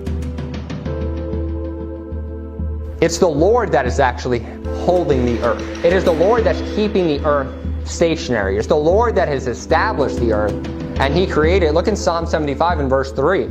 It says, the earth and all the inhabitants thereof are dissolved, I bear up the pillars of it. So it's talking about the Lord bearing the pillars of the earth. So the Lord holds the earth. He bears up the pillars. It is the Lord that is keeping the earth stationary. When you think of pillars, you think of something that's established. You think of something that is, you would use pillars to hold up a building. And a building is not something that's constantly in motion. You wouldn't use pillars to hold up a car. You wouldn't use pillars to hold up an airplane. You use pillars to hold up something that's established, something that's stationary.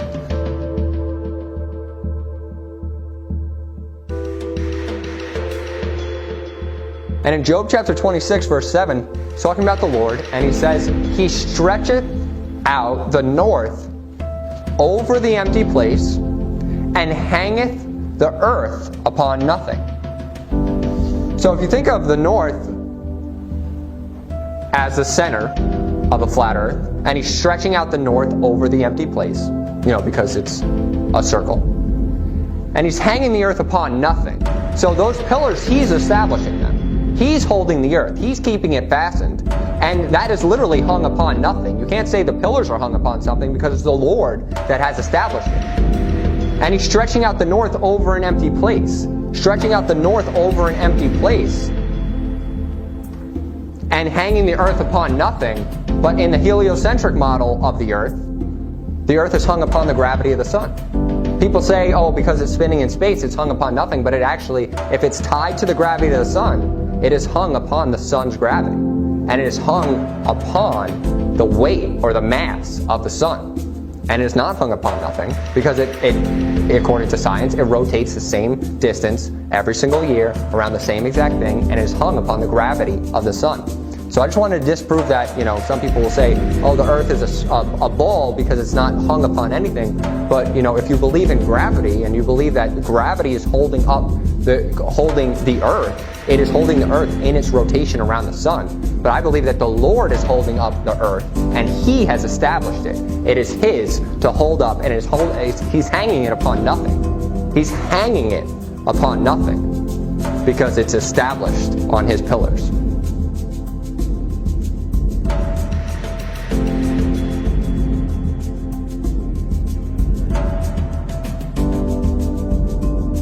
He usually hangs something from the top. And he's hanging it upon nothing. He's holding it with his pillars. And it says in Job 38, verse 6, it says in verse 6, Whereupon are the foundations thereof fastened, and who laid the cornerstone thereof? He's talking about the world. And he's trying, he's kind of rebuking Job, telling him all the things that he created, all the things that he did. And he's saying, if you can answer this, whereupon are the foundations thereof, the earth, fastened? Where's the earth fixed? Where it is? Tell me where it is. Who laid the cornerstone, which is something you would do for something that's established, a cornerstone, a building. If Jesus is the cornerstone of our faith, that has to be something fixed. That has to be something immovable. That has to be something you build upon. If you're establishing a cornerstone of the earth, you have to build upon that. You have to have that established. And that is stationary, stuck, fixed.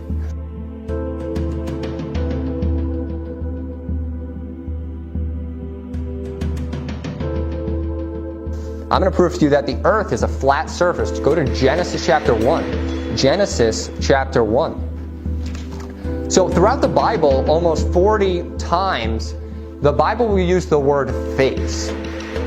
They'll use the word face to describe the face of the earth, also the face of the sea. And anytime the word face is used in the Bible, it's actually talking about a flat surface. So if you're in Genesis chapter 1, look at verse 29, it says, And God said, Behold, I have given you every herb bearing seed, which is upon the face of all the earth. And every tree which is the fruit of a tree yielding seed, to you it shall be for meat. So, upon the face of the earth. Think of your own face. So even when it describes your own face, your face itself is flat in the same way that the earth is flat. It just has peaks and valleys and dips, but it is flat. You wouldn't call your head flat. You would call your head a sphere. You would call your head something that is circular, round, something that is a sphere. But you could consider your face as the earth in the sense that if you're, if you have a circular type face, it would be a circle, but it would also be a face in the sense that it's flat with just peaks and valleys, like mountains, dips in the sea, everything, it's still flat. And the face of the land, the face of the sea, whenever God is using to describe that, it's talking about a flat surface.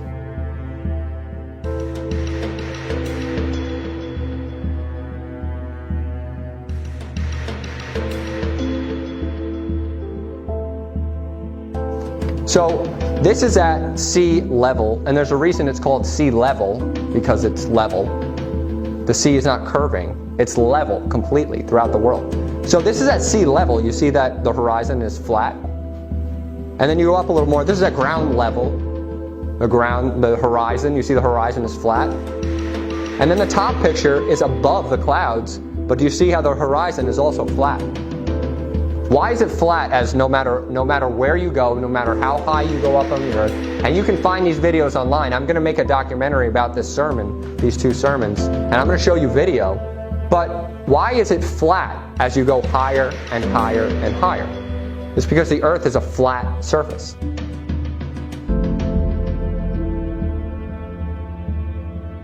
So the horizon will rise with you, and it will remain flat no matter what field of view you are seeing. Because remind you, we talked about how all the converging lines of your vision going down a hallway. So the ground continues to look flat when it is flat. And all the reason that the horizon will raise with you is because the way that you're looking, you're continually just looking farther and farther distances away, but it's always flat because it's a flat surface. If the earth was curved, the higher you got, the more curvature you would see, because you're getting more and more farther away from a flat surface. So when you're just looking in front of you, everything looks flat, and you shouldn't see that much curvature if you were on a curved earth, yes. But as you get higher, or as you look farther, and as you look broader, like if you ever look at the sea, you should see curvature. You should begin to see that. And especially when you get into higher buildings, like you don't have to go flying to see this. Just go up to a 100-story building. Go up to an 80-story building, a 40-story building, and look out at the horizon. It's going to remain flat to you because the rest of the earth is flat, and it's rising with your vision. It would curve. The higher you got, it would be even more curved. It would curve even exponentially the higher you got, because you could see farther distances. And the farther distance you can see, the more the earth curves. 8 inches per mile square, remind you. So the farther you can see, the more it should curve. But as you can see by these pictures, and as you should do next time you're in a tall building, just look outside. The horizon will always remain flat no matter what level you're at, because the earth is flat.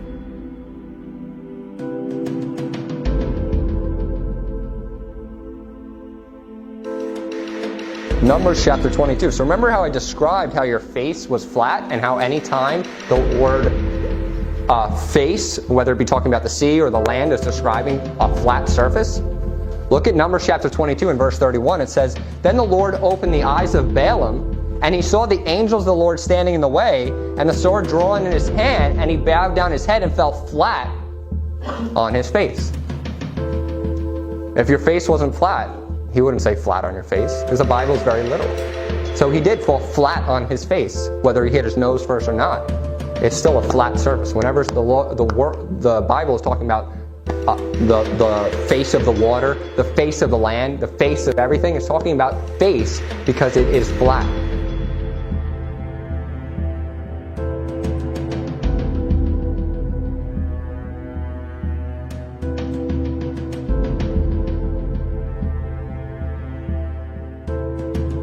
So if you look in Genesis 7 and verse 23, it says, "Every living substance was destroyed, which was upon the face of the ground." So it's talking about everything in the earth, right? Every living substance was on the face of the ground.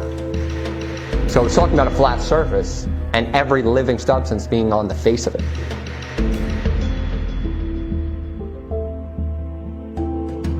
Genesis 7, look in verse 18. It says, "The waters prevailed and were increased greatly upon the earth, and the ark went upon the face of the waters."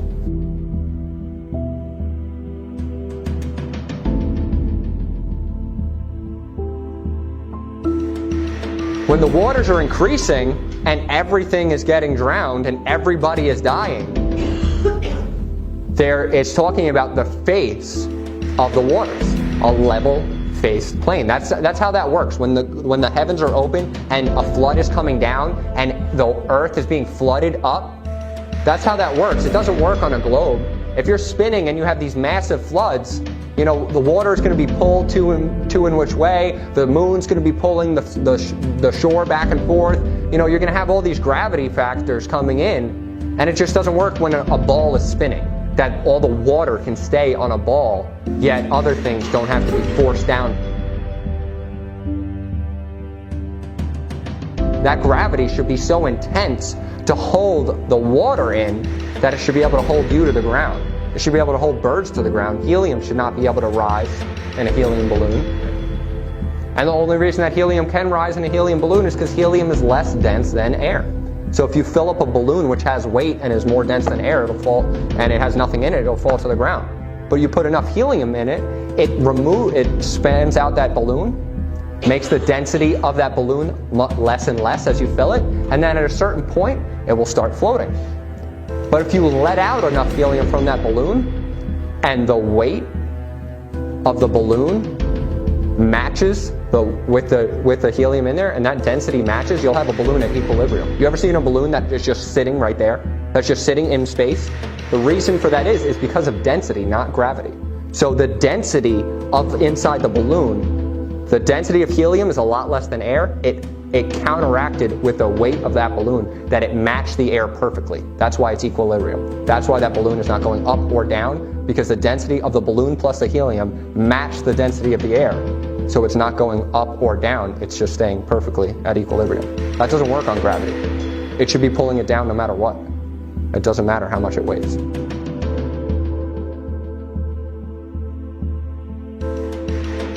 Genesis chapter 1 and verse 2 says, "The earth was without form and void, darkness was upon the face of the deep, and the Spirit of God moved upon the face of the waters." So it's, again, talking about a level plane.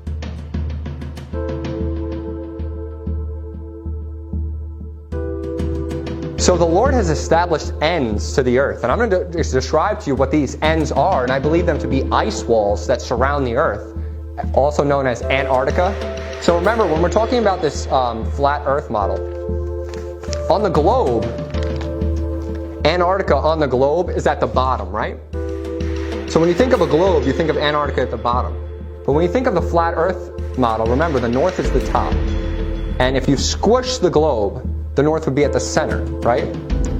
So what does Antarctica become? It becomes the ends, all the way around 360 degrees. So their globe model is actually false. They make it seem like a continent, but what it really is it's the ends of the earth. And the reason that those ice walls, those ice shelves are so high is because they're holding in the earth. They're holding in the waters. They're holding in everything. And God has established it. Look at Zechariah chapter 9 and verse 10. It says, "And I will cut off the chariot from Ephraim, and the horse from Jerusalem, and the battle bow shall be cut off. And he shall speak peace unto the heathen, and his dominion shall be from sea even to sea, and from the river even to the ends of the earth." So God has established ends to our earth.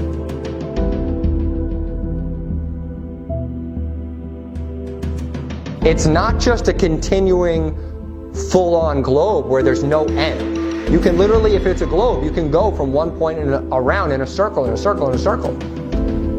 You can do that here on a flat earth model if you're going around the North Pole. So you can do that. But if you just fly straight, if you're not, turning, you'll hit the end of the earth. Because there are ends. And we're going to go over a lot of verses that talk about this. But this is just one. It says, from the river even to the end of the earth.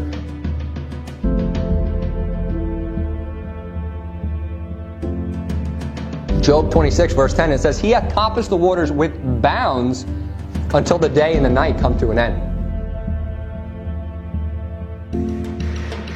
You see that? Bounds. He has compassed. Remember when we talked about in the first serpent that a compass is describing a circle? A compass is describing a curved surface. He has compassed the waters with bounds.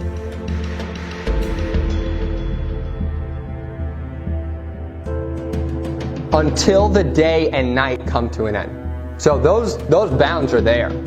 Those bounds are established.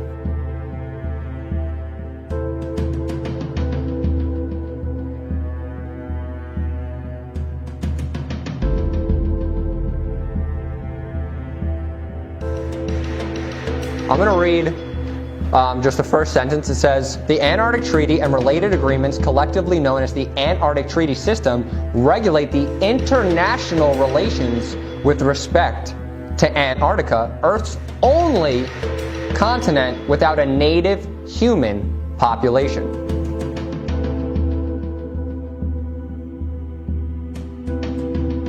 If we're on the Earth and there's just one continent on the bottom, you think we're not going to go to it? You think we're not going to just jump on it and just inhabit it? We're on the Earth. People want to find the bounds of the Earth. They desire to inhabit certain places. But you can't inhabit something that's just an ice wall. I'm not saying that the ice wall doesn't continue out, because it does. But the reason that this treaty was established, look in the next sentence. It says, for the purpose of the treaty system, Antarctica is defined as all of the land and ice shelves south of 60-degree latitude. The treaty entered into force in 1961 and has 53 parties. 53 countries have agreed to never inhabit Antarctica. Never inhabit Antarctica. And what's their purpose? Let's look. It says the treaty sets aside Antarctica as a scientific preserve. What is in Antarctica that needs to be a preserve? Like, what are you preserving? The ice? We gotta keep this ice here just in case, we have global warming. We're gonna save this one place. We're gonna go get our ice from this place.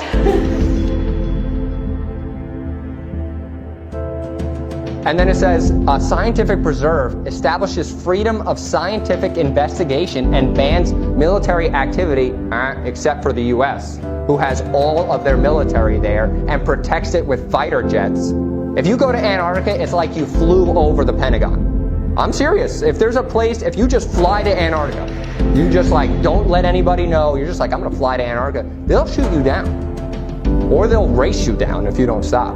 Because you're going to figure out that there's an end of the Earth. You'll figure that out. They don't want us to know that.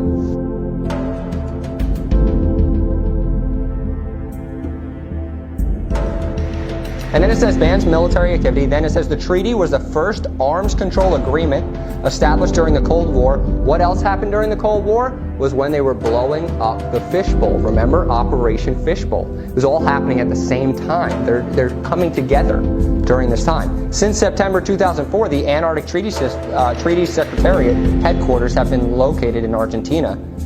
And then it says the next paragraph, the treaty was opened for signature in 1959, officially entered into force in 1961. The original signatories were the 12 countries active in Antarctica, the International Geocentrical Year, in 1957. And it says the 12 countries that had significant interest in Antarctica were Argentina, Australia, Belgium, Chile, France, Japan, New Zealand, Norway, South Africa, the Soviet Union, United Kingdom, and the United States. Those countries knew that Antarctica was an ice wall. They established this treaty to not let the information get out. And now, if you read the last sentence, these countries had established over 50 Antarctic stations for the IGY. The treaty was diplomatic expression of the operational and scientific cooperation of many nations that have been achieved on the ice. So the reason for this Antarctic treaty system is so that the information never gets out that there's an end to the Earth. They don't want you to know that. They don't want you to realize that Antarctica is not a continent to be inhabited. They want you to think that Antarctica is just some scientific region where we're just doing a lot of studies. We're just finding out how cold it can get here. Let's just figure that out first. No, what they don't want you to see the end. They don't want you to see that the world has ends.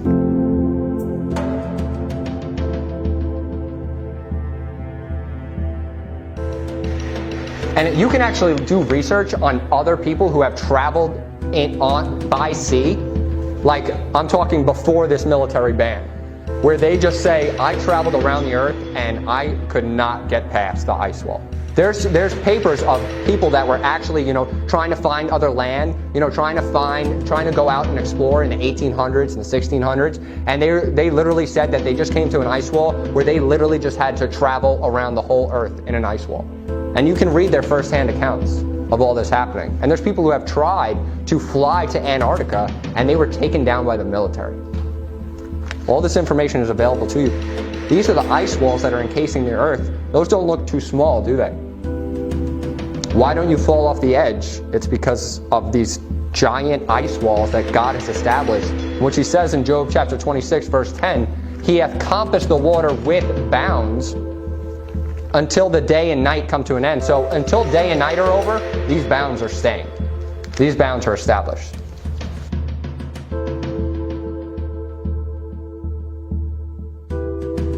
Acts chapter 17, we're going to look at verse 26. And this is a verse we use to kind of get rid of racism, because it says, and hath made of one blood all nations of men. Right? So we're all of one blood. But we don't look at the end of this verse. And it says, all nations of men for to dwell on the face of the earth, and hath determined the times before appointed and the bounds of their habitation.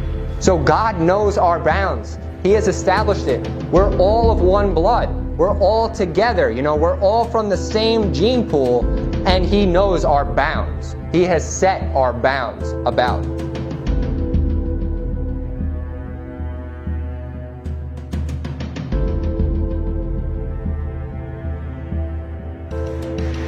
If this theory, some people call it, the reason the title of my sermon was The Flat Earth and not The Flat Earth Theory was because I don't believe it to be a theory. A theory is something you can't prove.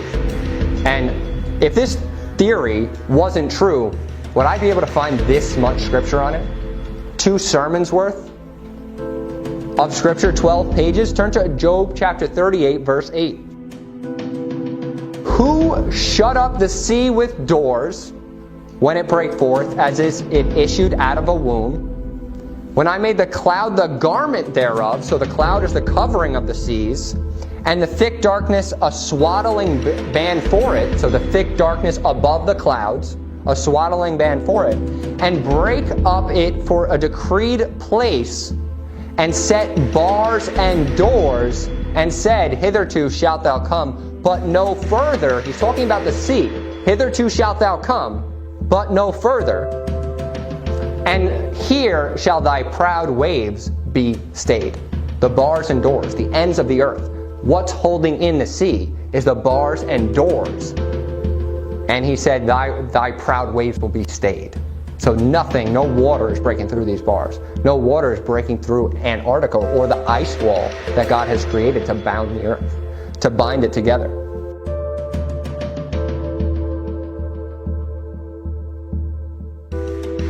Job 28:24 says, he looketh to the ends of the earth and seeth under the whole heaven. So if you got the firmament on top, he can obviously see the ends of the earth, and he sees under, remember the firmament is heaven, under the whole heaven. It's all right there in his vision. He's seeing all of it.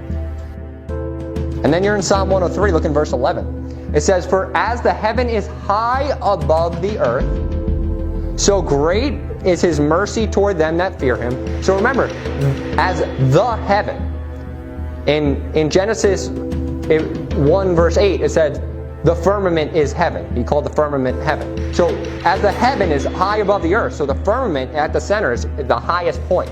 Because remember, it's like a dome, a glass dome. As high it is above the earth, so great is his mercy towards them that fear him. And as far as the east is from the west, so far hath he removed our transgression from us. So, mind you, there's 2 ways to look at this.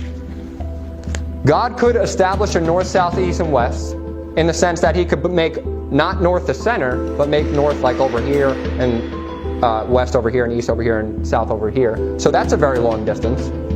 Or, if you look at it, the flat earth model with the disk, because the disk has magnetism, which is how we describe the sun rotating at different paths around the center. If this is the north, in the same way that you could think of it, I guess, with the globe, but if this is the north, and the east and the west are relative to the north, the east and the west are pretty much infinite, right? Because you're going from, if you're always traveling to the right in a circle, you're always traveling east, if you're looking at it that way. And if you're traveling this way, you're always traveling west in a circle around the north. Because remember, the north is the center, and we're talking about circles east to west. But also, if God's thinking that if God's way is that the north is up here and east and west and south are here, at least that's a very far distance. Like, we know that for sure.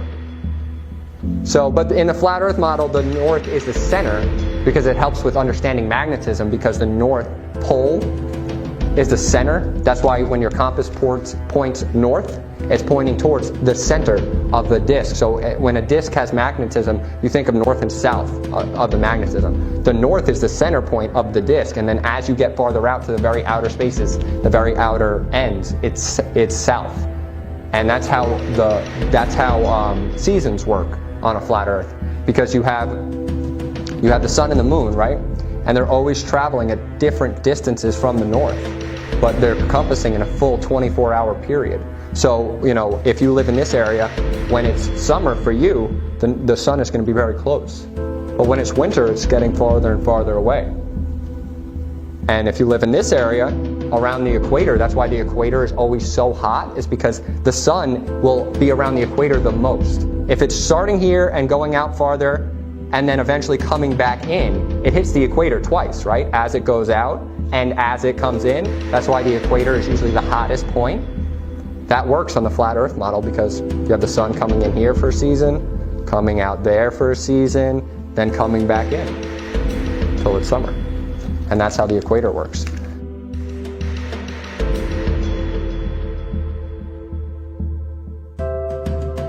Isaiah 44, look in verse 24. Thus saith the Lord, thy Redeemer, he that formed thee from the womb. I am the Lord that maketh all things, that stretcheth forth the heavens alone, which spreadeth them abroad the earth by myself. Abroad the earth. He's stretching the heavens above the earth. And when you stretch something abroad, you're usually stretching it across a flat surface. You're spreading something abroad, like you would stretch forth a blanket over a bed. The same concept is here. He's stretching forth the heavens over the earth. He has said it.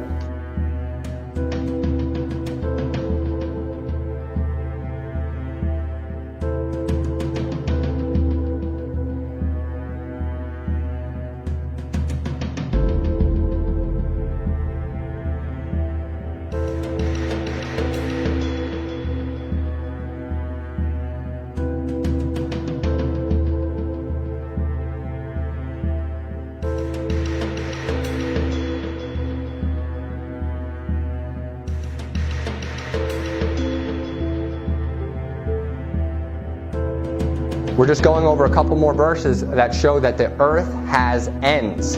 The earth has ends. There's many, many more verses. I only got the 10 most important ones. It says in verse 13 of Jeremiah 10, when he uttereth his voice, there is a multitude of waters in the heavens, and he causeth the vapors to ascend from the ends of the earth. He maketh lightnings with rain, and bringing forth the winds out of his treasure. So he is talking about the ends of the earth. There's ends on a flat earth. And then in Job 28, verse 24, it says again, the ends of the earth.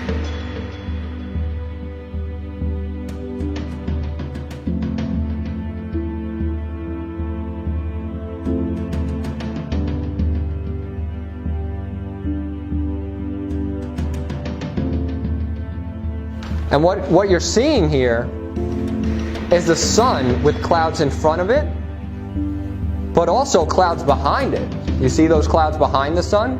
And you should see that in your packet also. You should see clouds behind the sun. You see these clouds behind the sun? Do you know why that is? It's because the sun is rotating around the earth, not outside of the earth. There's no clouds in space. There's no clouds. There shouldn't be clouds behind the sun.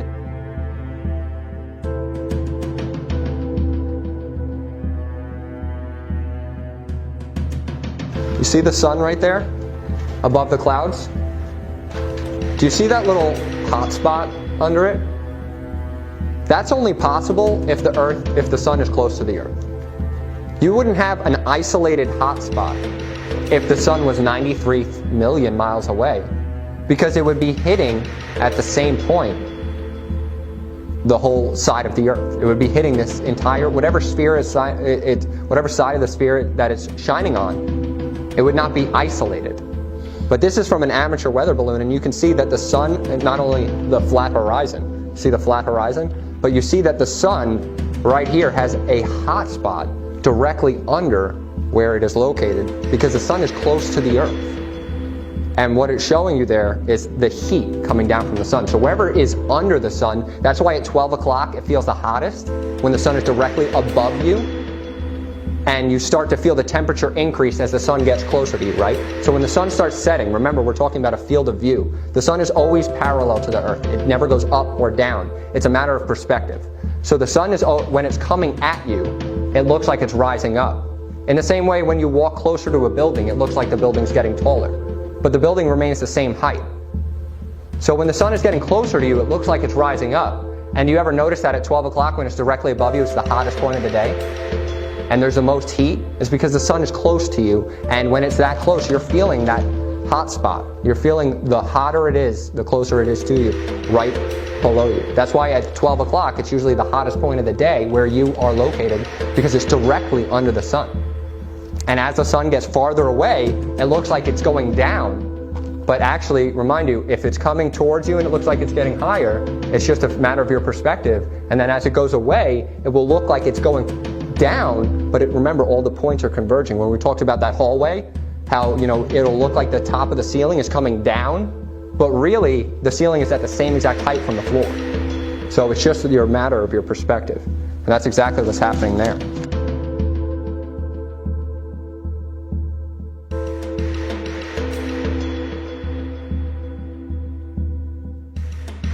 So you're in Psalm 19. Look at verse 4. It says, their line is gone out through all the earth. Remind you, we were talking about that line, right? The line just measuring a flat surface. So the line has gone out through all the earth. You wouldn't use the word line to describe all the earth, right? But that's not even the most important part of this verse. I like that verse. I like that part of it. But look what it says. Their words to the end of the world, in him that has set a tabernacle for the sun. So what's the subject of these few verses? The sun, right? Setting a tabernacle for the sun, which he has, with the firmament. Which is as a bridegroom coming out of his chamber, rejoices as a strong man to run a race. His going forth is from the end of heaven, and his circuit unto the ends of it, and there is nothing hid from the heat thereof. So a circuit of the sun is describing the sun moving in a circuit, not us moving around the sun. So when you think of a flat earth, and remember we keep going back to this picture, it's the sun that is circuiting around the earth. The sun circuits around the earth. And it says his circuit unto the ends of it, so it does. Remember, we're talking about it starting in the center of the north and then circuiting out towards the ends and then coming back in for a season. So its circuit does reach the ends of the earth. And then it comes back to the center. And there is nothing hid from the heat thereof. So it is encompassing the whole earth.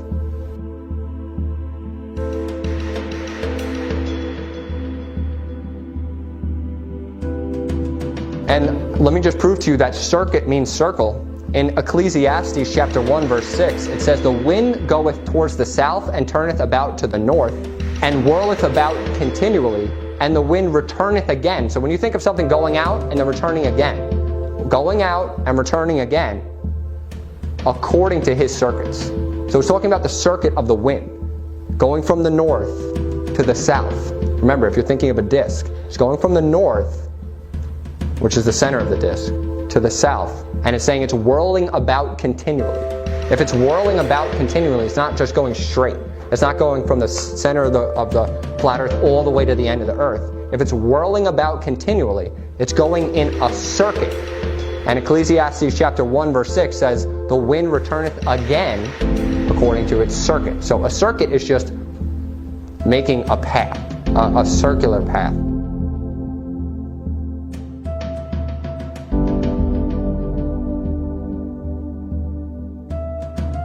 Turn to Job chapter 9, verse 7, because remember, I'm trying to prove to you that the sun moves, not the earth. The sun moves, not the earth.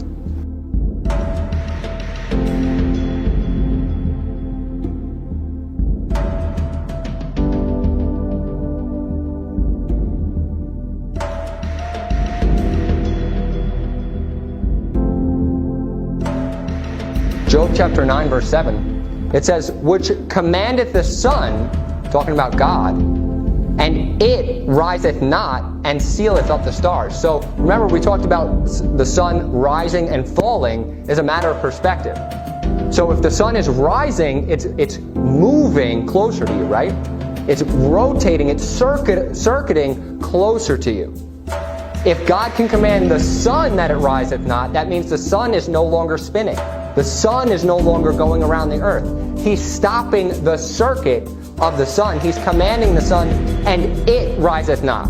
It didn't say the earth riseth not. It didn't say the earth stops spinning. It doesn't say the earth stops its tilt.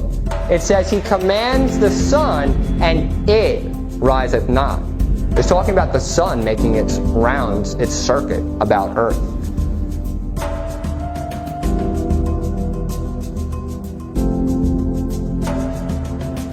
So God has control of the sun. God controls the sun to rise and fall. It's not the earth that rises and falls. It's the sun.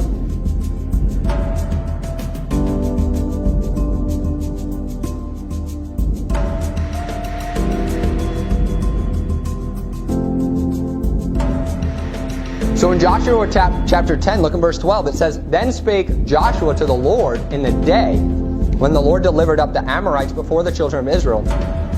And he said in the sight of Israel, sun, stand thou still upon Gibeon, and thou moon in the valley of Hajalon.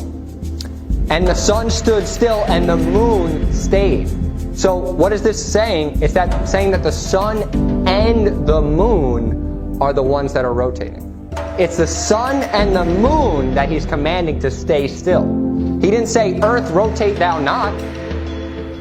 He didn't say, earth, spinneth thou not. He said, sun, stand thou still, thou and thou moon. Because the sun and the moon are rotating.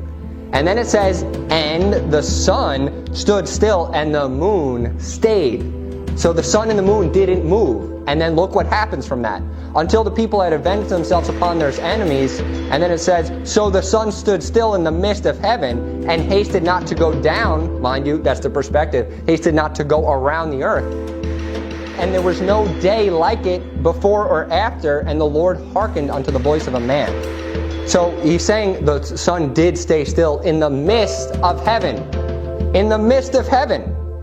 So it's the sun that is staying still in the firmament of heaven and not going down or not rotating around the earth, because when it's talking about this, it's talking about from the perspective of a man. So if it's not going down, it means it's not rotating past him. It's not leaving his field of view. It's the sun that is staying. And when the sun rises, it's talking about the starting of a day and then coming back down. You know, but it's the sun is actually staying parallel. But it looks like it's going up and down, just a matter of perspective. But it's the sun it's the sun that's moving, not us. It's the sun that is being stayed and the moon that is being stayed. Why would he stop the moon? If you didn't believe the sun verse, why would he stop the moon? What would that matter? What would it matter to stop the moon? The reason he stopped the moon is because the moon is giving a light by night. So if you just stop the sun, the moon's going to come up and just hit the sun. It's not going to have the proper rotation around the earth. If you stop the sun, if you didn't care about the sun part, and you just like, oh, he stopped the earth. Why would he stop the moon? The moon could just keep rotating. The moon has nothing to do with it. The moon isn't going to affect anything in a globe earth. It's because they're two great lights, and he stopped both of them because they both have to be stopped in an enclosed system. Habakkuk chapter 3. In verse 11, it says in chapter 3, verse 11, It says, the sun and moon stood still in their habitation. At the light of thine arrows they went, and at the shining of thy glittering spear. So the sun and the moon are what's rotating. It's not the earth. Whenever it's saying they're standing still, it's talking about a miracle, something that happened that was weird, something that was crazy, something that God did. It's a miraculous thing to make the sun and moon stop, because they are what's giving light upon the earth. It's not the earth that's rotating around the sun. It's God who's rotating the sun around the earth. With that in mind, turn to 2 Kings chapter 20. 2 Kings chapter 20, look in verse 8. It says, and Hezekiah said unto Isaiah, what shall be the sign that the Lord will heal me, and that I shall go up unto the house of the Lord the third day? And Isaiah said, this sign shalt thou have of the Lord, that the Lord will do the thing that he has spoken. Shall the shadow go forward 10 degrees or back 10 degrees? And Hezekiah answered, it is a light thing for the shadow to go down 10 degrees. Nay, but let the shadow return backwards 10 degrees. Backwards 10 degrees. He's talking about the sun. Should it go forward 10 degrees? Should I ask God to make the sun rotate more so that shadow will go 10 degrees forward? Or should I make it rotate backwards? And he says it's a light thing that it'll go forwards because, you know, it's always going forwards. Make it go backwards. Make the sun and the moon go backwards. And in verse 11 it says, Isaiah the prophet cried unto the Lord and brought the shadow 10 degrees backwards. Because it's the sun that's rotating around the earth. He's bringing the sun backwards, by which it had gone down in the dial of Ahaz. So why preach on this subject? You know, why did I preach a sermon on the flat earth? Because it's a big lie. It's a huge lie to believe that you're on a globe and you're meaningless. The whole purpose of this lie is so that you feel like there's no God. It's so that you feel unimportant. It's so that you feel you can get away with anything if nobody's watching you. But if God is right above you, and He's looking down upon you like a grasshopper, He's watching your every move physically. He's watching you, and He cares about you. Remember, the earth was created to be inhabited. He cares about you if He's above you. He cares about you if you're all He created. You know, if the earth is the one thing, the earth is the one system, that's what matters. Then the earth becomes a big deal. But if the earth is just some dot, a small dot, in the midst of a huge galaxy, in the midst of billions of other galaxies, then you're nothing. Then who knows? There could be life forms elsewhere. There could have been a Big Bang. There could have been evolution. All these theories are based upon this big lie. And when you look at the Bible, I think it's pretty clear that God created us for a reason. And He created the earth for a reason. And it is the main deal, the big thing. Turn to Jeremiah chapter 8. This is the last two verses I'm going to read. The world is sinful. The world wants to believe that there is no God, because they don't want their deeds to be made manifest. They don't want their deeds to be known. They don't want people to rebuke them for fornicating. They don't want people to rebuke them for sinning. They don't want to believe in a God, so they make Him very far away. They make Him billions of light years away. They make Him billions of galaxies away. If you believe you're in a solar system, then you got billions of light years until anything. But if you believe you're in the flat earth system, God is right above you. He's right there, and He's looking down upon you. Because He cares about you. I mean, He cares about us. And that's why Jesus came down. That's why He ascended back up. Why would Jesus have to ascend if we were a spinning ball in a huge galaxy in some crazy universe? He would just have to go poof and disappear. Because ascending would do nothing. He would go into some vacuum in space. He would go into some place that didn't matter. He ascended up because God's throne is above us. His throne is above the firmament. Turn to Jeremiah chapter 8, look in verse 1.